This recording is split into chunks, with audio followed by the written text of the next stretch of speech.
Là, je ne vous parle que de marché.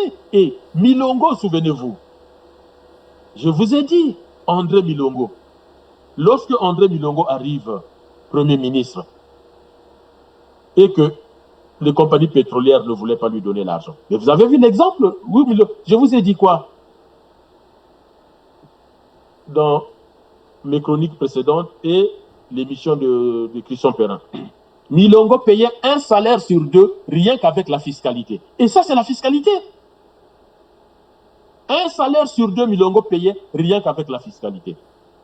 Et moi, je me souviens quand Pascal Lissouba a gagné. Qu'est-ce que les Congolais, même de l'UPADS, ne vous trompez pas, moi j'étais à l'UPADS. Moi, je fais partie des militants de l'UPADS qui militaient pour que André Milongo soit gardé Premier ministre. Ça vous étonne peut-être d'entendre ça aujourd'hui. Demandez aux militants de l'UPADS. Si vous avez un parti politique où il n'y avait pas d'extrémistes comme dans les autres partis, c'était l'UPADS. À l'UPADS, on avait des vrais débats. Et moi, j'étais à l'UPADS et je faisais partie d'un groupe de réflexion au sein de l'UPADS dans mon quartier, où nous avons fait remonter à Mukwege le fait que Milongo doit être maintenu à son poste de Premier ministre. Il est congolais, il a montré ses compétences, il sait ce qu'il faut faire, c'est le Premier ministre qu'il nous faut. En dehors d'André Milongo, nous avions milité pour que Dacosta reste Premier ministre, parce que lui aussi avait verrouillé les finances. La vie a voulu que ces deux-là ne restent pas longtemps.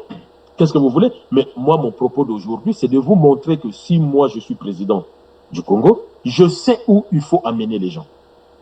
Je sais comment verrouiller l'argent public. Et le CRC y travaille. Vous voyez tous ceux qui interviennent au nom du CRC, qui est un groupe de gens, des Congolais, d'Africains, des camarades, des gens qui veulent réfléchir sur le Congo et sur l'Afrique. Et nous avons des solutions et on vous le montre. On vous le montre au quotidien. J'ai fait aussi un calcul comme ça, je ne sais pas pourquoi je l'ai fait, mais cela m'est venu en tête. Si nous sommes 1 500 000 habitants et que l'État met en place une taxe qu'on va appeler la taxe populaire pour le développement, 6 500 000, cela peut facilement nous rapporter 1,3 milliard de francs CFA par mois, soit 15,6 milliards de francs CFA par année. Qu'est-ce qu'on ne pourrait pas faire avec? Qu'est-ce qu'on ne pourrait pas faire avec? Dites-moi, qu'est-ce qu'on ne va pas développer avec? Une raffinerie? Mais demandez à Dangote combien il lui a coûté sa raffinerie. Donc, on n'a pas besoin de Russes ou des Chinois pour financer notre propre raffinerie. Souvenez-vous que Massamba Deba, à l'époque, a construit nos usines. Massamba Deba n'a pas surendetter le Congo. Changement de mentalité, changement de paradigme. Mon rôle, c'est celui-là. Vous qui m'écoutez, vous qui me suivez, changez de mentalité. Massamba Deba, président de la République, Pascal Lissouba, Premier ministre, ils n'ont pas surendetté le Congo pour construire les usines que Sassou est venu trouver. Mais Sassou, même pour une bâche, un robinet, ah non, ça a été financé par je ne sais pas quel étranger. C'est pas possible. Donc, vous pouvez mettre une taxe populaire au développement. 200 francs par Congolais. Eh bien, vous avez 15 milliards 600 millions chaque année. Et ça, vous pouvez dire à n'importe quelle banque que nous allons faire un prêt pour investir dans ça, mais nous avons 15 milliards qui entrent, 600 millions qui entrent. Ça, c'est un minimum, ça peut être plus. Et nous avons tant qui entrent dans les taxes, dans les marchés. Là, peuple congolais, je ne touche même pas encore les taxes sur les mines de Mayoko, les taxes sur les produits agricoles, les taxes sur les produits pétroliers et gaziers, les revenus de la douane, port, aéroport, les revenus du transport aérien. Vous voyez, si vous mettez tout ça de façon sérieuse, combien nous aurons dans nos caisses? Maintenant, dites-moi avec ça, comment se fait-il qu'on ne peut pas développer notre pays? Mais ne vous inquiétez pas, je vais vous décevoir, ça c'est clair. Là, je vais vous décevoir, ce que je vais dire là. Eh bien, la déception, c'est que tout cet argent, nous l'avons déjà aujourd'hui, ça rentre dans la caisse de l'État. Ça rentre dans les caisses de l'État. Ça va où? Regardez la vidéo. Les Congolais triment, comme qui dirait, dans la misère qu'on, voilà, je sais que les pensions, disons, les pensions ne passent pas, les retraités n'ont pas leur pension, les étudiants boursiers n'ont pas leur bourse. On nous a dit ici, par le professeur Yanza, il n'y a pas de salaire pour le personnel médical. Bref, il y a tout un tas de choses, mais dans le même temps, vous avez les enfants de ces oligarques, s'il faut les appeler comme ça, véreux, qui vivent comme vous allez le découvrir. Suivez. De retour pour un Day in My Life, édition vacances à Miami. Aujourd'hui, c'était le grand départ pour Miami en famille. Et oui, on fait Miami en famille ici parce que notre Miami, c'est pas le Miami trashy que vous avez l'habitude de voir. Et je vais vous emmener avec moi pendant toute la semaine. Donc on s'est retrouvés à l'aéroport. Là, je fais mon petit outfit check. Et ensuite, on s'est rendu dans l'avion. Donc chaque année, chaque été, je pars en vacances avec ma famille. Personnellement, c'est hyper important pour moi de participer aux vacances avec eux, même si je n'ai techniquement plus l'âge de participer. Je trouve que c'est super important de se retrouver en famille, etc. Et genre, c'est toujours des bons moments. Donc bref, on est monté dans l'avion.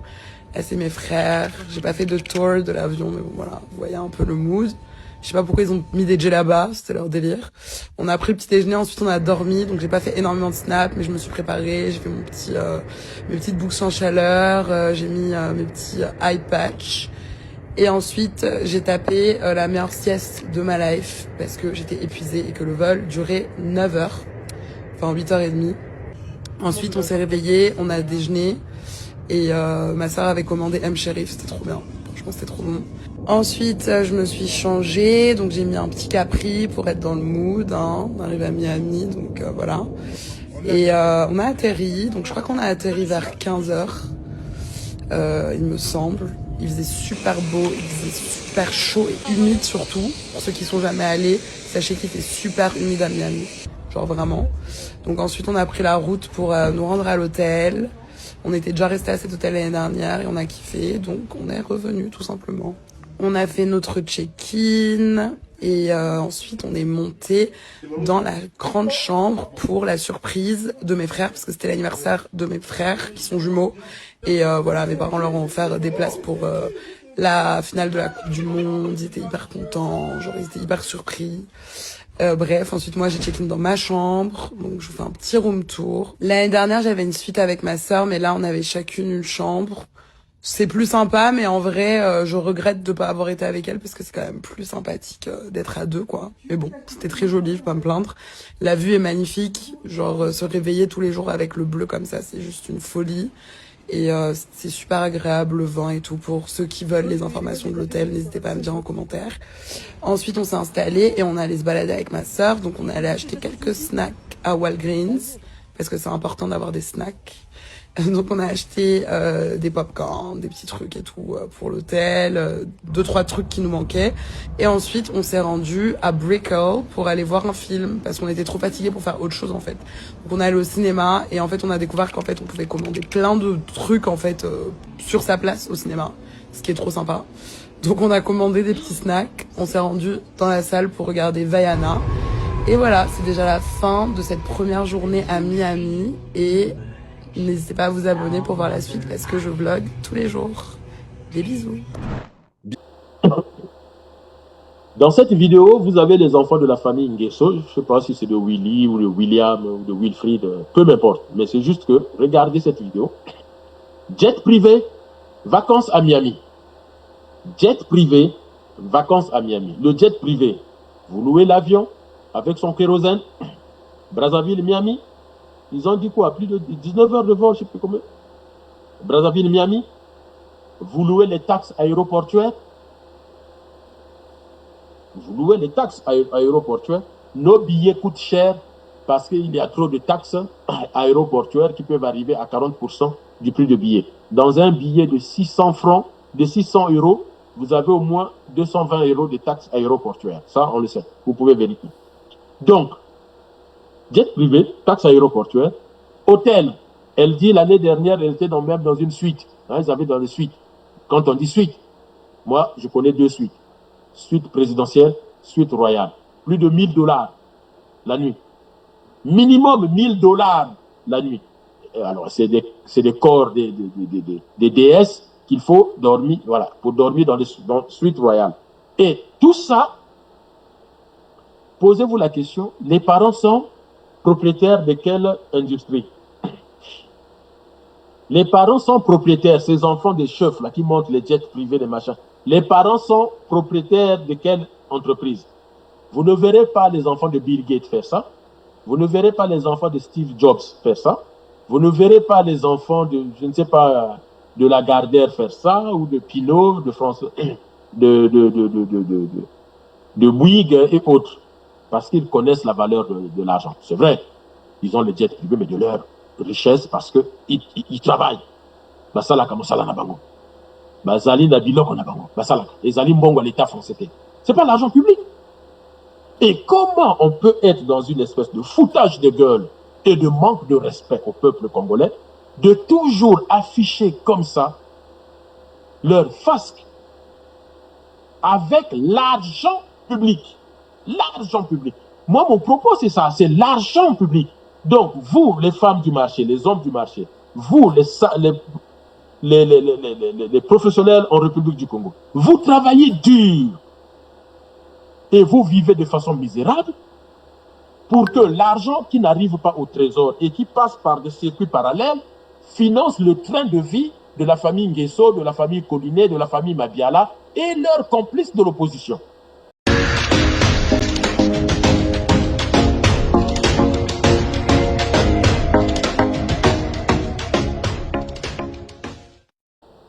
Bonjour, chères téléspectatrices, téléspectateurs de R7. Bienvenue à notre chronique de ce jour. Comme d'habitude, Didier Moueni Ivolo, celui qui vous présente la chronique de R7 et qui essaye de décortiquer, d'analyser et de permettre à nos populations de comprendre un peu ce qui se passe dans notre pays, dans notre cher continent, l'Afrique, notre pays, la République du Congo, mais aussi dans le monde. La chronique d'aujourd'hui tourne autour des derniers événements au Congo, des événements avec des prises de parole du gouvernement autour des recrutements de la fonction publique, des situations de santé.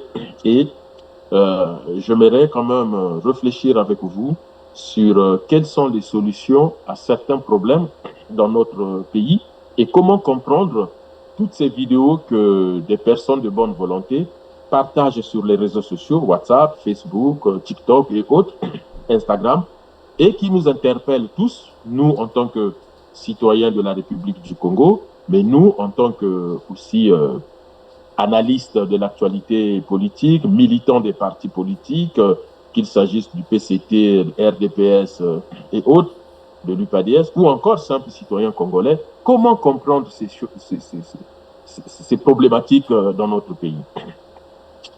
Je voudrais quand même vous dire, chers téléspectatrices et téléspectateurs, que nous vivons une époque intéressante, une époque particulière, une époque où nous voyons à l'instant T ce qui se passe dans le monde. Vous savez, il y a quelques décennies, lorsqu'il y avait un événement à travers le monde, les journalistes devaient se déplacer, aller sur place, enregistrer, filmer, revenir avec les bandes et nous publier l'événement. Ce qui fait que quand on était informé d'un événement, eh ben, il s'était passé quelques jours, voire une semaine, voire plus d'une semaine. Mais aujourd'hui, nous vivons en direct les réalités de ce que les spécialistes de géopolitique ou de politique internationale appellent le système international. Vous savez combien je parle beaucoup du système international comme étant le monde planétaire où les États interagissent les uns avec les autres, soit dans les coopérations, dans les conflits, dans les tensions, ou tout simplement dans les guerres. La guerre qui elle-même ne signifie pas la fin de relations. L'exemple type, Iran-États-Unis, que nous sommes en train de vivre. Pendant qu'ils se battent, ils essaient en même temps aussi de négocier et pour trouver des accords pour sortir de cette situation. Il faut donc savoir que le système international a beaucoup bougé, le système international n'est jamais statique. Depuis les années 1900 jusqu'en 1945, il y a eu deux guerres mondiales, il y a eu la crise économique de 1929 avec ses conséquences, en tout cas ce qui a mené à la Deuxième Guerre mondiale, et par la suite, de 1945 jusqu'à fin des années 80, début 90, on a eu cette phase qu'on a appelée la guerre froide, une guerre froide entre les deux superpuissances, Union soviétique et États-Unis, qui avaient autour d'elles, ces deux puissances, des États satellitaires. Le pacte de Varsovie, d'un côté, créé en réaction de l'organisation du traité de l'Atlantique Nord, l'OTAN, qui regroupait les États-Unis et certains États européens ou asiatiques comme le Japon et autres. Donc, depuis les années 1990, la guerre froide a pris fin, puisque l'Union soviétique a totalement explosé. Samuel Huntington écrit par la suite un livre combien important, Le choc de civilisation. Il constate les faits. Il ne dit pas que les civilisations vont entrer forcément en guerre, mais il dit, voilà, cette fin-là suppose que il va y avoir de la résurgence des conflits civilisationnels autour peut-être des religions et autres.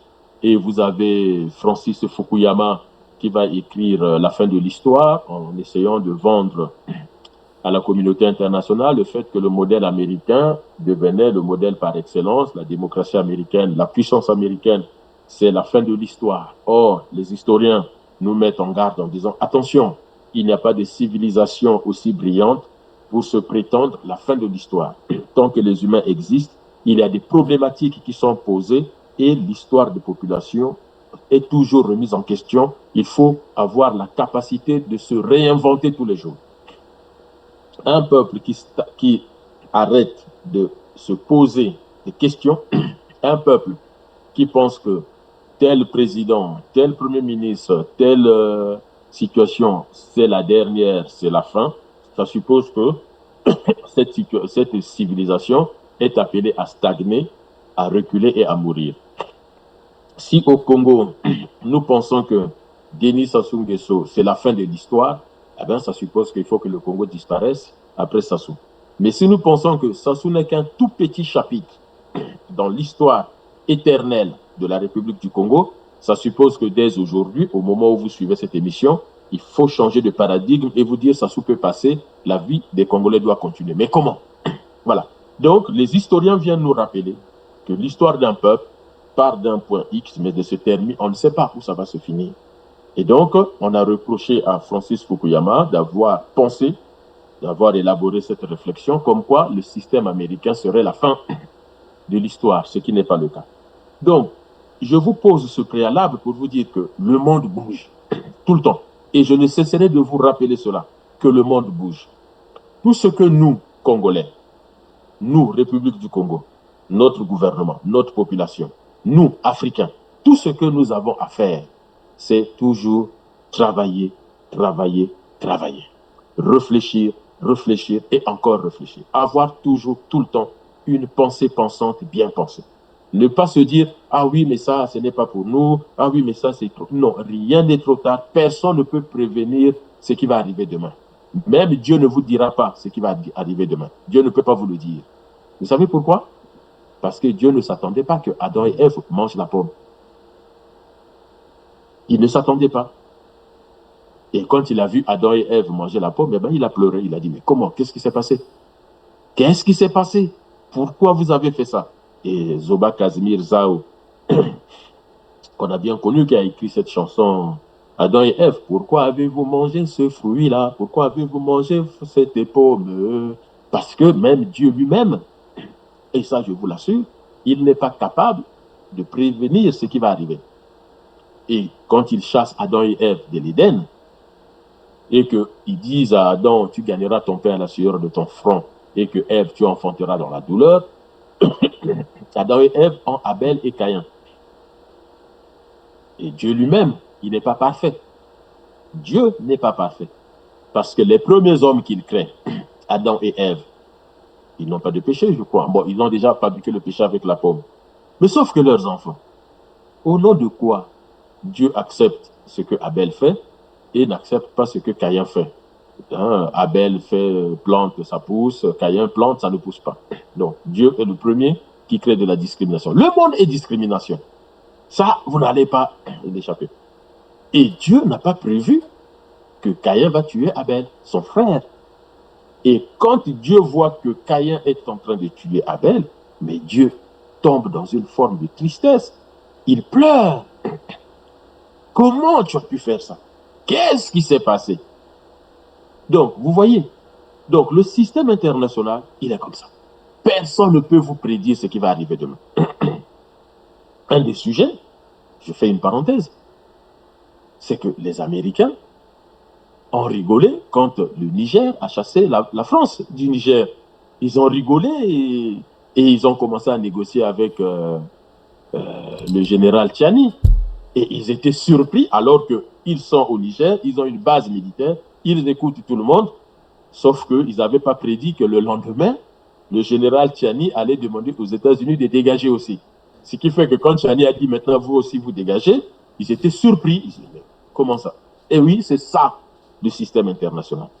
Personne ne lit dans une tasse de café, personne ne peut lire les pensées de quelqu'un à 100%. On peut par contre, par hypothèse, essayer de prévoir qu'est-ce qui va se passer. Et on met en politique internationale, on met en place des scénarios. Donc, si c'est ce scénario-là, qu'est-ce que je fais?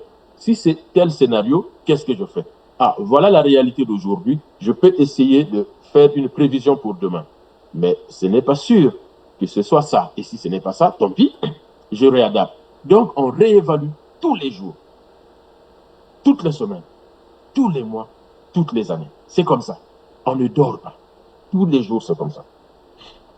Nous avons eu une première chose qui vient bouleverser le système international, c'est la guerre en Ukraine. La guerre en Ukraine, tout de suite, on a vu les conséquences. Très vite, on a vu les conséquences en Europe. L'énergie coûte cher. Absence de l'huile. L'huile, pour ne prendre qu'un produit alimentaire qui a été très affecté. Absence des engrais. On apprenait tous que l'huile, les engrais, surtout les engrais pour l'agriculture, venaient en masse de l'Ukraine et de la Russie. Donc il y en a aussi qui viennent du Maroc, du Proche Moyen-Orient, mais déjà là, conséquence. J'étais un des rares à alerter l'Afrique, mais aussi à dire attention. Maintenant que cette guerre a commencé, je vous donne 4 à 5 ans, ça ne sera pas terminé. Moi, j'ai des amis qui me disaient, mais tu es sûr? J'ai dit, si. On ne va pas, on sait comment on les commence les guerres, mais les terminer, c'est très compliqué. Donc là, on est parti pour minimum 3 ans, sinon 4-5 ans. Donc, nous avons 4-5 ans, 3 ans, 4-5 ans, pour régler certains de nos problèmes. Là où nous étions médiocres, il faut corriger parce qu'on ne peut plus compter sur ce qui venait de l'Ukraine et de la Russie parce que cette guerre ne va pas se terminer. Mais bien avant, j'avais déjà alerté vers les années 2020 par rapport aux conséquences du Covid, où j'avais dit, attention, on a verrouillé le monde entier. Aujourd'hui, on n'a plus accès aux produits pharmaceutiques, puisque tout est fermé, même si on laisse circuler les bateaux pour le commerce et autres. Mais les pays qui ne produisent pas chez eux vont vite subir les conséquences. On a vu le problème des masques en Europe. Autant le gel hydroalcoolique était fabriqué dans les laboratoires européens, donc il n'y a pas eu de rupture en Europe en termes de gel hydroalcoolique, mais autant les masques, ça a été très compliqué. En France, on a floré, comment on appelle ça, le risque de pénurie par rapport au Doliprane, par rapport à certains produits pharmaceutiques, parce que ça a été, comment on appelle ça, envoyé en Chine. La fabrication a été délocalisée en Chine. Et donc, on a vu les alertes des médecins, des pharmaciens, dire comment ça, le Doliprane, qui est l'un des produits les plus consommés en France en termes de santé publique, est fabriqué en Chine et quand, en cas de conflit, on sera en rupture. Autre chose qui est venue déstabiliser le système international, c'est le 7 octobre 2024, avec cette attaque du Hamas en Israël. Là aussi, j'ai dit, attention, le monde est en train d'être déstabilisé. Quelles sont les précautions qu'on prend dans nos pays? Et lorsque le Niger, le Burkina et le Mali mettent fin à leurs relations militaires, coopération militaire avec la France, j'ai dit aux Africains, là, on a une opportunité pour les pays africains de ne plus craindre les interventions militaires françaises en Afrique, donc une possibilité pour ces pays-là, pour ces gouvernements qui avaient peur d'être destitués par la France. Ce n'est plus le cas. Et donc, ils peuvent mettre en place leur politique sociale, leur politique publique, leur politique de développement, quitte à remettre en cause certaines conventions, certains contrats. C'est ce qui est en train de se passer aujourd'hui. Et que la France ne fera plus des coups d'État facilement en Afrique. Je ne dis pas qu'il n'y aura plus de coups d'État en tant que tel en Afrique, mais je dis, avec l'appui de la France comme on l'a connu, ça devient de l'histoire ancienne. Il faut aussi lire l'actualité en train de se faire. Et aujourd'hui, on voit bien qu'il y a eu un grand conflit entre le Niger et certaines entreprises françaises autour de, comment on appelle, autour de l'uranium. Nombreux sont des présidents nigériens du Niger qui sont tombés en remettant en cause les accords autour de l'uranium. Mais là, Tiani le fait, il n'y a pas de souci. Au Burkina Faso, Doumbouya dit, mais moi, voilà, tous les minéraux sortent de façon brute, il n'y a pas de plus-value, il n'y a pas de création d'emplois en Guinée.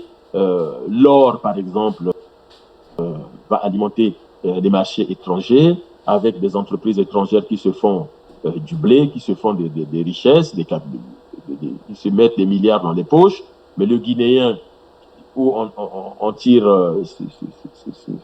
l'or, le Guinéen est dans la misère et je voudrais maintenant que le Guinéen puisse être satisfait de la production d'or ou des minéraux dans son pays. Et donc, il veut qu'il y ait de l'industrialisation et de la transformation locale parce que, je vous le dis, ça fait des décennies que je répète que si nous, on ne transforme pas chez nous, on ne pourra pas inverser la courbe du chômage facilement parce que le secteur primaire où on ne fait que extraire les matières premières, c'est pas ça qui va vraiment générer en grande pompe les emplois. Il faut donc une transformation locale qui nécessite à la fois de la logistique, de l'industrie de transformation, mais qui va permettre aussi une consommation locale à bas coût et tout ça va créer des milliers d'emplois. Donc, ce système international commence à être plutôt favorable. On est encore dans les prémices, hein, attention, mais ça commence à être favorable pour l'Afrique. Vous avez même, tout récemment, comment on l'appelle, le président du Gabon, Brice Oligui Nguema, qui dit à Eramet, qui exploite les manganèses au Gabon, que maintenant, je veux que 700 000 tonnes par-ci, 500 000 tonnes par-là soient transformées au Gabon. Donc, on doit créer les raffineries, les usines de transformation au Gabon. Comme ça, les pays qui veulent, on va exporter ce qui est déjà transformé au Gabon. Et c'est comme ça qu'au Gabon, on pourra aussi créer des emplois. Donc, ce paradigme de panafricanisme que j'appelle panafricanisme dialectique, panafricanisme de développement, je suis plutôt content de voir que certains pays africains commencent à se l'appliquer, c'est-à-dire se poser des questions sur le plan national. Ce n'est pas seulement aller critiquer. Vous savez, si Brice Oligui Nguema et Doumbouya se contentaient de critiquer l'impérialisme français, ça plairait aux responsables français. Hein. Mais là où ça dérange, c'est quand ils disent « Attendez, moi je ne vous critique pas. On ne dit pas qu'on ne va pas coopérer. Si, la coopération internationale, elle est essentielle. Mais attention, il faut qu'on soit dans une coopération gagnant-gagnant. Donc, je ne peux plus exporter toutes mes matières premières une fois extraites de mon sous-sol ou de mon sol. Je demande une partie de transformation locale et c'est comme ça que je veux créer des emplois chez moi. Mais ça ne peut que satisfaire les populations africaines, les populations nationales. Et ça, c'est aussi une solution à l'immigration. Puisque si on transforme sur place et que le commun de mortels trouve du travail sur place, parce que dans le cas du Congo, qui trouve le travail au Congo? Ce sont les enfants des chefs, ce sont les enfants de ceux qui dirigent. Mais s'il y a une transformation locale et que sur place, il y a des opportunités de boulot pour les gens, et ce boulot s'accompagne avec une protection sociale, une protection santé, des garanties que les enfants iront à l'école et eux aussi, ils auront une vie meilleure en restant sur place, qu'est-ce que les gens iraient faire dans l'immigration? Et peut-être même des immigrés de ces pays-là qui ont des compétences à vendre, à mettre sur le marché national, pourraient rentrer dans leur pays. Donc, on voit ce changement de paradigme. Mais ce changement qu'on voit ailleurs, est-ce que ce changement se voit aussi en République du Congo, notre pays? C'est ça la question qu'il faut se poser. Eh bien, allons voir chez nous qu'est-ce qui se passe et comment les choses se passent. Je vous propose de regarder cette vidéo du ministère des Transports et je reprends mon analyse. Le gouvernement congolais, par le biais du ministère en charge des Transports, et Ulsan Mining Congo, filiale de Ulsan Holding, dans le cadre du projet d'exploitation des minerais de fer à Mayoko dans le département du Niari, envisage réviser les accords ferroviaires qui les lient. Cet échange entre le ministre Josué Rodrigo-Nimba et les responsables de la société Ulsan Mining Congo, conduit par le CEO du groupe, a permis aux deux parties d'harmoniser leurs vues sur les questions liées à la logistique et au transport des minerais. Nous demandons le soutien du ministère des Transports, surtout concernant l'accord ferroviaire qu'on a signé. Il y a un certain nombre de points, on doit réviser ça ensemble et on a eu le soutien total du ministère des Transports qu'on va passer à la révision de ces accords. À côté de ça également, il y a un certain nombre de réglages techniques dont l'équipe est là. Je pense bien que sous le leadership du ministre des Transports, nos deux équipes vont travailler pour faire pallier à ces problèmes techniques. Et nous sommes convaincus avec l'expérience du ministre des Transports, on va aller à une étape vite. Ulsan Mining Congo, déjà en phase de travaux de production, entend lancer sous peu son projet minier. Cet entretien avec le ministre en charge des Transports le 16 juillet intervient après des études de faisabilité en vue de la transformation de minerais de fer à Mayoko grâce à l'expertise des différents partenaires présentés à cette séance de travail. Après ces visites d'inspection, nous sommes venus exposer les conclusions de ces travaux à M. le ministre des Transports. Dans un premier temps, la première phase consiste à produire 1 million de tonnes et expédier, et de passer de 1 million à 3 millions de tonnes et de 3 millions de tonnes à 5 millions de tonnes qui est la vitesse croisière. Il y a 10 jours de cela, nos équipes étaient là. On a fait des travaux d'inspection sur la voie ferrée. Filiale du groupe turc Ulsan Mining Congo, entend contribuer au développement du Congo à travers ses activités. Dans cette vidéo, qu'est-ce qu'on voit? On voit les Turcs, je crois que c'est les Turcs, donc qui sont là pour l'exploitation des mines de Mayoko. C'est bien. Et on parle du problème logistique, la réhabilitation du chemin de fer pour exporter les mines de fer de Mayoko. Jusque-là, je suis d'accord. Mais qu'est-ce qui manque dans ce document? Et là, il faut qu'on dise au ministre des Transports, stop. Pas qu'au ministre des Transports, j'ai envie de dire, on dit au gouvernement, stop. Exploitation de mines de Mayoko. Transport, logistique. Eh bien, nous voulons savoir, puisqu'on est dans le travail de prospection, les partenaires sont là. Est-ce qu'on est en train de former des Congolais qui vont travailler comme techniciens, comme ouvriers, comme ingénieurs dans ces mines-là? Si on n'a pas d'ingénieurs aujourd'hui, est-ce qu'on est en train de former des ingénieurs pour que dans 5 ans, nous puissions nous-mêmes prendre la main? Parce que si c'est des Turcs qui vont tout faire de A à Z, mais à quel moment l'enfant de Mayoko, l'enfant du Niari, l'enfant du Kwilu, du Poul, de la Bouenza, de la Cuvette, de la Likwala, de la Sanga, qui veut être ingénieur en mine, peu importe le domaine, en électricité, puisque les mines vont utiliser de l'électricité. Qui veut être ingénieur en environnement? Ben, là va se poser le problème d'environnement, puisque le cahier de charge va comporter des exigences en termes de protection de l'environnement. La qualité de l'eau, que nos cours d'eau ne soient pas pollués. Donc, on peut avoir un jeune de Wesso, un jeune de Makoti Poko, un jeune de Mosaka, qui est au lycée de Mosaka, qui dit, mais moi, j'ai toujours voulu être ingénieur en environnement. Et comme il y a les mines de Mayoko, j'aimerais quand même, c'est mon pays, j'aimerais quand même m'intéresser à ce qui se passe là-bas. Et donc, dans sa formation, il ira faire le stage là-bas pour voir un peu ce qu'il se passe. Quels sont les sujets? Je vous ai parlé lors d'un passage sur R7 de ce qui se passe dans la Sanga avec cette société chinoise et le préfet qui ne sait même pas c'est quoi son travail. Pourquoi dans cette entreprise, est-ce qu'il y a des Congolais?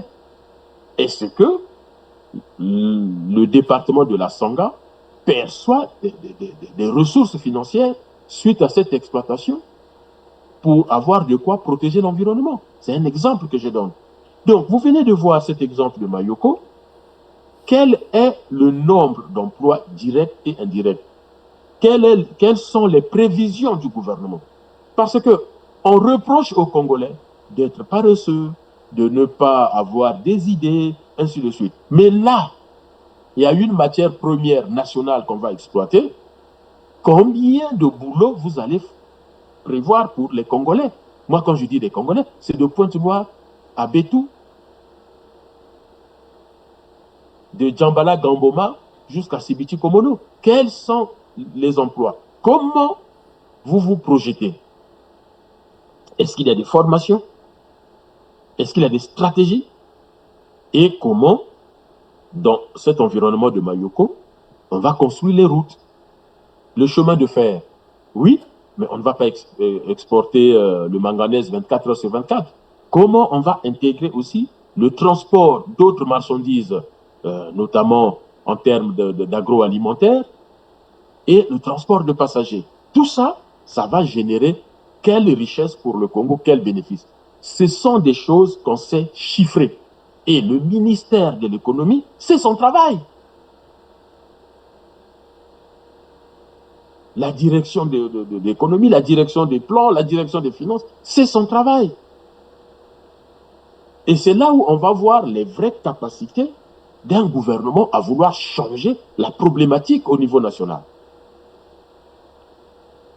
Et donc, cette entreprise, c'est une opportunité, mais est-ce que ça va être une opportunité pour les populations congolaises, ou bien qu'on va nous faire venir des étrangers qu'ils vont embaucher, et entre-temps, le pouvoir, c'est-à-dire le ministère, le ministre, ses collaborateurs, les collaborateurs du Premier ministre, et à chaque niveau, vont donc mettre l'argent public dans leur poche, et au final, nos minéraux sont exploités, et la population n'en tire pas bénéfice. Ça suffit.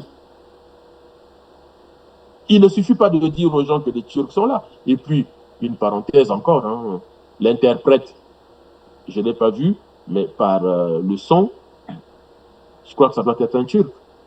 Mais ça, c'est pas possible. Moi, président, le ministère des Affaires étrangères, à chaque fois, si le ministère habilité, le ministère des Transports n'a pas d'interprète, c'est pas grave, mais le ministère des Affaires étrangères doit envoyer, pour ce genre de choses, un interprète qui comprend bien le turc. Parce que rien ne me dit que ce qu'il est en train de me traduire, c'est ce que le turc a dit. Et nous sommes francophones, on parle français, eh bien, j'espère que tous les documents sont en français. Tous les documents sont en français. Je dois comprendre ce qui est écrit. Parce que si c'est écrit en anglais, peut-être que c'est une expression que je ne comprends pas, qui ne donne pas le même sens en français. Et si c'est écrit en turc, alors c'est mort. Donc, c'est comme ça que chacun défend ce qu'on appelle national interest, l'intérêt national, la souveraineté nationale. C'est ça. Et j'ajouterai la sécurité nationale, sécurité de l'emploi de vos populations. Ça, c'est très, très, très important de travailler de cette façon. Toujours de dire comment je protège l'environnement, combien d'emplois on va créer, combien ça rapporte à la comptabilité publique, aux caisses de l'État, parce que c'est une richesse qu'on va exploiter. Si c'est pour enrichir les autres, ce n'est pas possible. Et puis, quel tonnage on va transformer sur place pour quels besoins, et que si c'est des Turcs, si c'est des entreprises françaises ou chinoises, ils prendront les produits transformés chez nous parce que dans la transformation, nous allons créer des emplois. Puisqu'il y a les mines, il y a la logistique, conservation des produits bruts. Excusez-moi, il y a mon téléphone qui n'arrête pas de sonner. Et il y a aussi la logistique. Ça aussi, ça crée de l'emploi. Et à tous les niveaux, il faut que nous comprenions ce qui se fait, ce qui se travaille et combien de Congolais peuvent avoir du travail. Rien que pour ces mines-là, moi, je ne peux pas chiffrer puisque je ne sais pas quels sont les différents chapitres. Mais il faut bien que le gouvernement soit sérieux il faut que le gouvernement nous montre que le gouvernement se soucie du peuple. Je vous répète encore, l'État, le gouvernement, c'est le lieu de protection des intérêts collectifs du peuple. Je ne dis pas qu'il y aura 1 million d'emplois, mais même s'il y a 5 000, 10 000, c'est déjà ça. Parce que ceux qui vont travailler là, dans les emplois directs et indirects, ils vont générer d'autres sources de travail. Par exemple, quelqu'un qui arrive à trouver du boulot comme ouvrier ou comme ingénieur, comme cadre, mais du coup, il devient un consommateur pour les producteurs agricoles, pour l'industrie agroalimentaire. C'est toute une chaîne.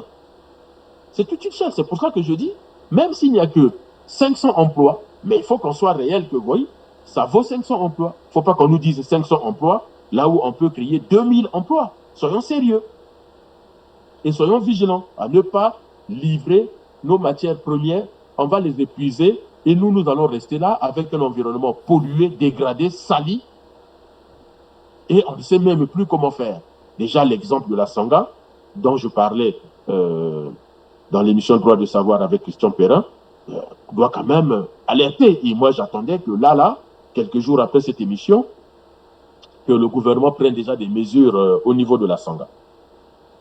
Je vais vous montrer une vidéo qui montre la tristesse et l'incompétence de nos gouvernements. Regardez cette vidéo. Ce jeudi 23 juillet 2026, au Palais des Congrès de Brazzaville, Pierre Mabiala, ministre de la fonction publique, du travail et du dialogue social, a réuni les cadres et agents de l'administration. À l'ordre du jour de cette première grande rencontre, la mise en œuvre des 12 attributions prioritaires du ministère fixées par les décrets du 26 juin 2026. Parmi ces 12 attributions, il y a entre autres élaborer et mettre en œuvre les textes législatifs et réglementaires régissant la fonction publique. Assurer le recrutement des agents civils de l'État et tenir à jour leurs dossiers individuels. Assurer le contrôle de ponctualité, de présence physique et de régularité des agents civils de l'État à leur poste de travail. Préaviser les agents civils de l'État de leur départ à la retraite. Mettre à la retraite automatique les agents civils de l'État. Poursuivant ses propos, Pierre Mabiala est revenu sur le devoir qui lui a été confié, redynamiser le secteur de la fonction publique, un secteur aujourd'hui décrié à cause de la bureaucratie, l'absentéisme et la concussion.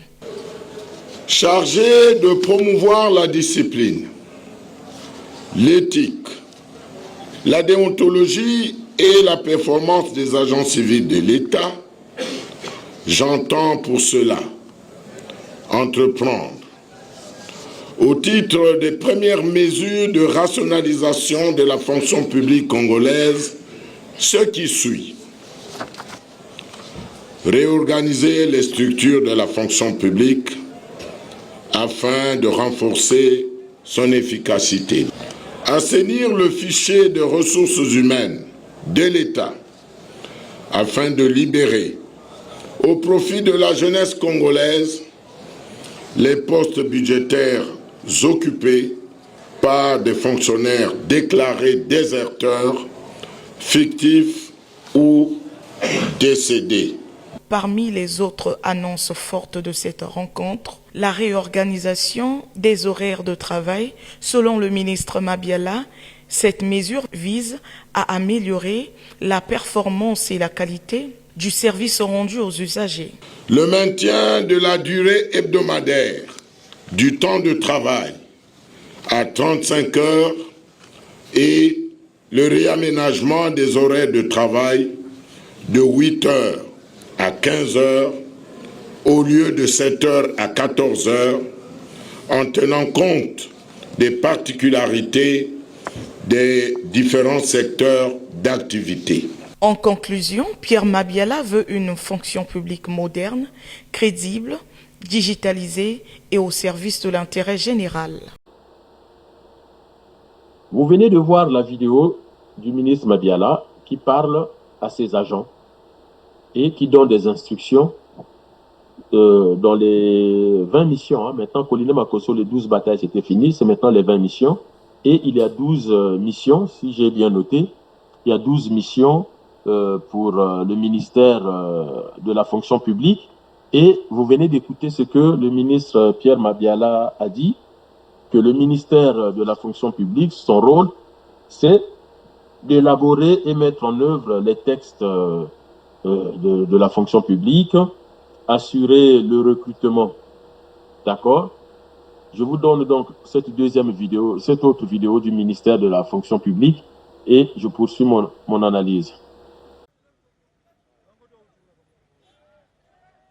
Les personnes que vous voyez en image ne viennent ni d'une activité politique ni d'une croisade d'évangélisation. Elles sont tout simplement à la recherche d'un emploi. Depuis quelques jours, ces Congolais se rendent chaque matin à la Direction générale de la fonction publique pour le dépôt de leur dossier. Ce vendredi, nous nous sommes rendus sur place pour constater la situation. À notre arrivée, c'est le chaos. Portail cadenassé et presque toutes les portes fermées. Selon les informations recueillies sur le terrain, la Direction générale de la fonction publique a décidé de fermer ses bureaux ce vendredi pour débordement. Les demandeurs d'emploi s'expliquent. J'ai reçu l'information à travers les réseaux sociaux. Il y a d'autres qui étaient déjà passés. Il y a de cela, je crois, une semaine ou encore plus d'une semaine. Je dépose mon dossier. Et ils m'ont demandé de repasser une semaine après pour le retrait du talon. Mais sauf que quand j'arrive sur place, il y a les agents de l'ordre public qui sont en train de nous repousser. J'aimerais savoir qu'est-ce qui se passe exactement. Ils ne veulent pas nous dire la vérité. Ce talon m'a été remis ici à la Direction générale de la fonction publique après avoir déposé mon dossier. Étant tout Congolais, tout jeune Congolais vise à être quelque part, à souvenir de ses besoins, donc avoir un emploi stable. Donc nous venons ici pour chercher. Donc comme vous pouvez le voir tout autour de moi, nous sommes jeunes. Sur place, des cas particulièrement complexes. Ce jeune homme, par exemple, est venu récupérer son dossier ramassé par un particulier. Je suis venu hier pour déposer 3 dossiers. Une de ma compagne et 2 de mon frère et ma soeur. Malheureusement, les bureaux étaient fermés, mais j'avais trouvé 2 jeunes. Une dame qui nous a demandé de laisser auprès de ce jeune-là. Donc, les dossiers étaient mis dans un sac. Et curieusement, hier vers 20h, il y a une dame qui m'appelle. J'ai ramassé votre dossier, il paraît qu'il y a eu un désordre ici. Donc, on a jeté les dossiers par terre. Donc, par bonne foi, j'ai dû regrouper quelques dossiers. Donc, je suis à la maison ici en train d'appeler un par un. Je suis arrivé ici, j'ai récupéré le dossier de ma compagne. Maintenant, les 2 autres dossiers, vu que j'avais déposé 3 dossiers, les 2 autres dossiers, je n'ai pas retrouvé. Donc. La situation touche également le centre antituberculeux. Chaque matin, de nombreux demandeurs d'emploi à la fonction publique prennent d'assaut ce centre chargé de délivrer les certificats médicaux. Ici, les journalistes en quête d'informations ne sont plus les bienvenus. Aucune interview n'a été possible malgré les scènes désolantes d'attroupement, de corruption et de contamination constatées sur les lieux. Une question demeure. Y a-t-il réellement un recrutement en cours à la fonction publique? Le jeudi 23 juillet, le ministre d'État en charge du travail, de la fonction publique et du dialogue social a lui dénoncé les pratiques illégales liées à ce recrutement. Un arrêté précisera les modalités et les critères de réception, de compilation et d'acheminement de ces dossiers à la Direction générale de la fonction publique pour traitement dans les conditions d'équité, de transparence, d'égalité de chance, tous les citoyens congolais étant par ailleurs égaux devant la loi. Pour cela, les agents de la fonction publique habitués à percevoir indûment des sommes d'argent des citoyens congolais comme gage de traitement de leur dossier d'admission au poste de travail dans la fonction publique doivent dès à présent abandonner ces comportements mafieux. Selon le ministre Mabiala, l'État procédera bel et bien à un recrutement, mais il faudra encore attendre que le processus soit décentralisé dans les autres départements du pays.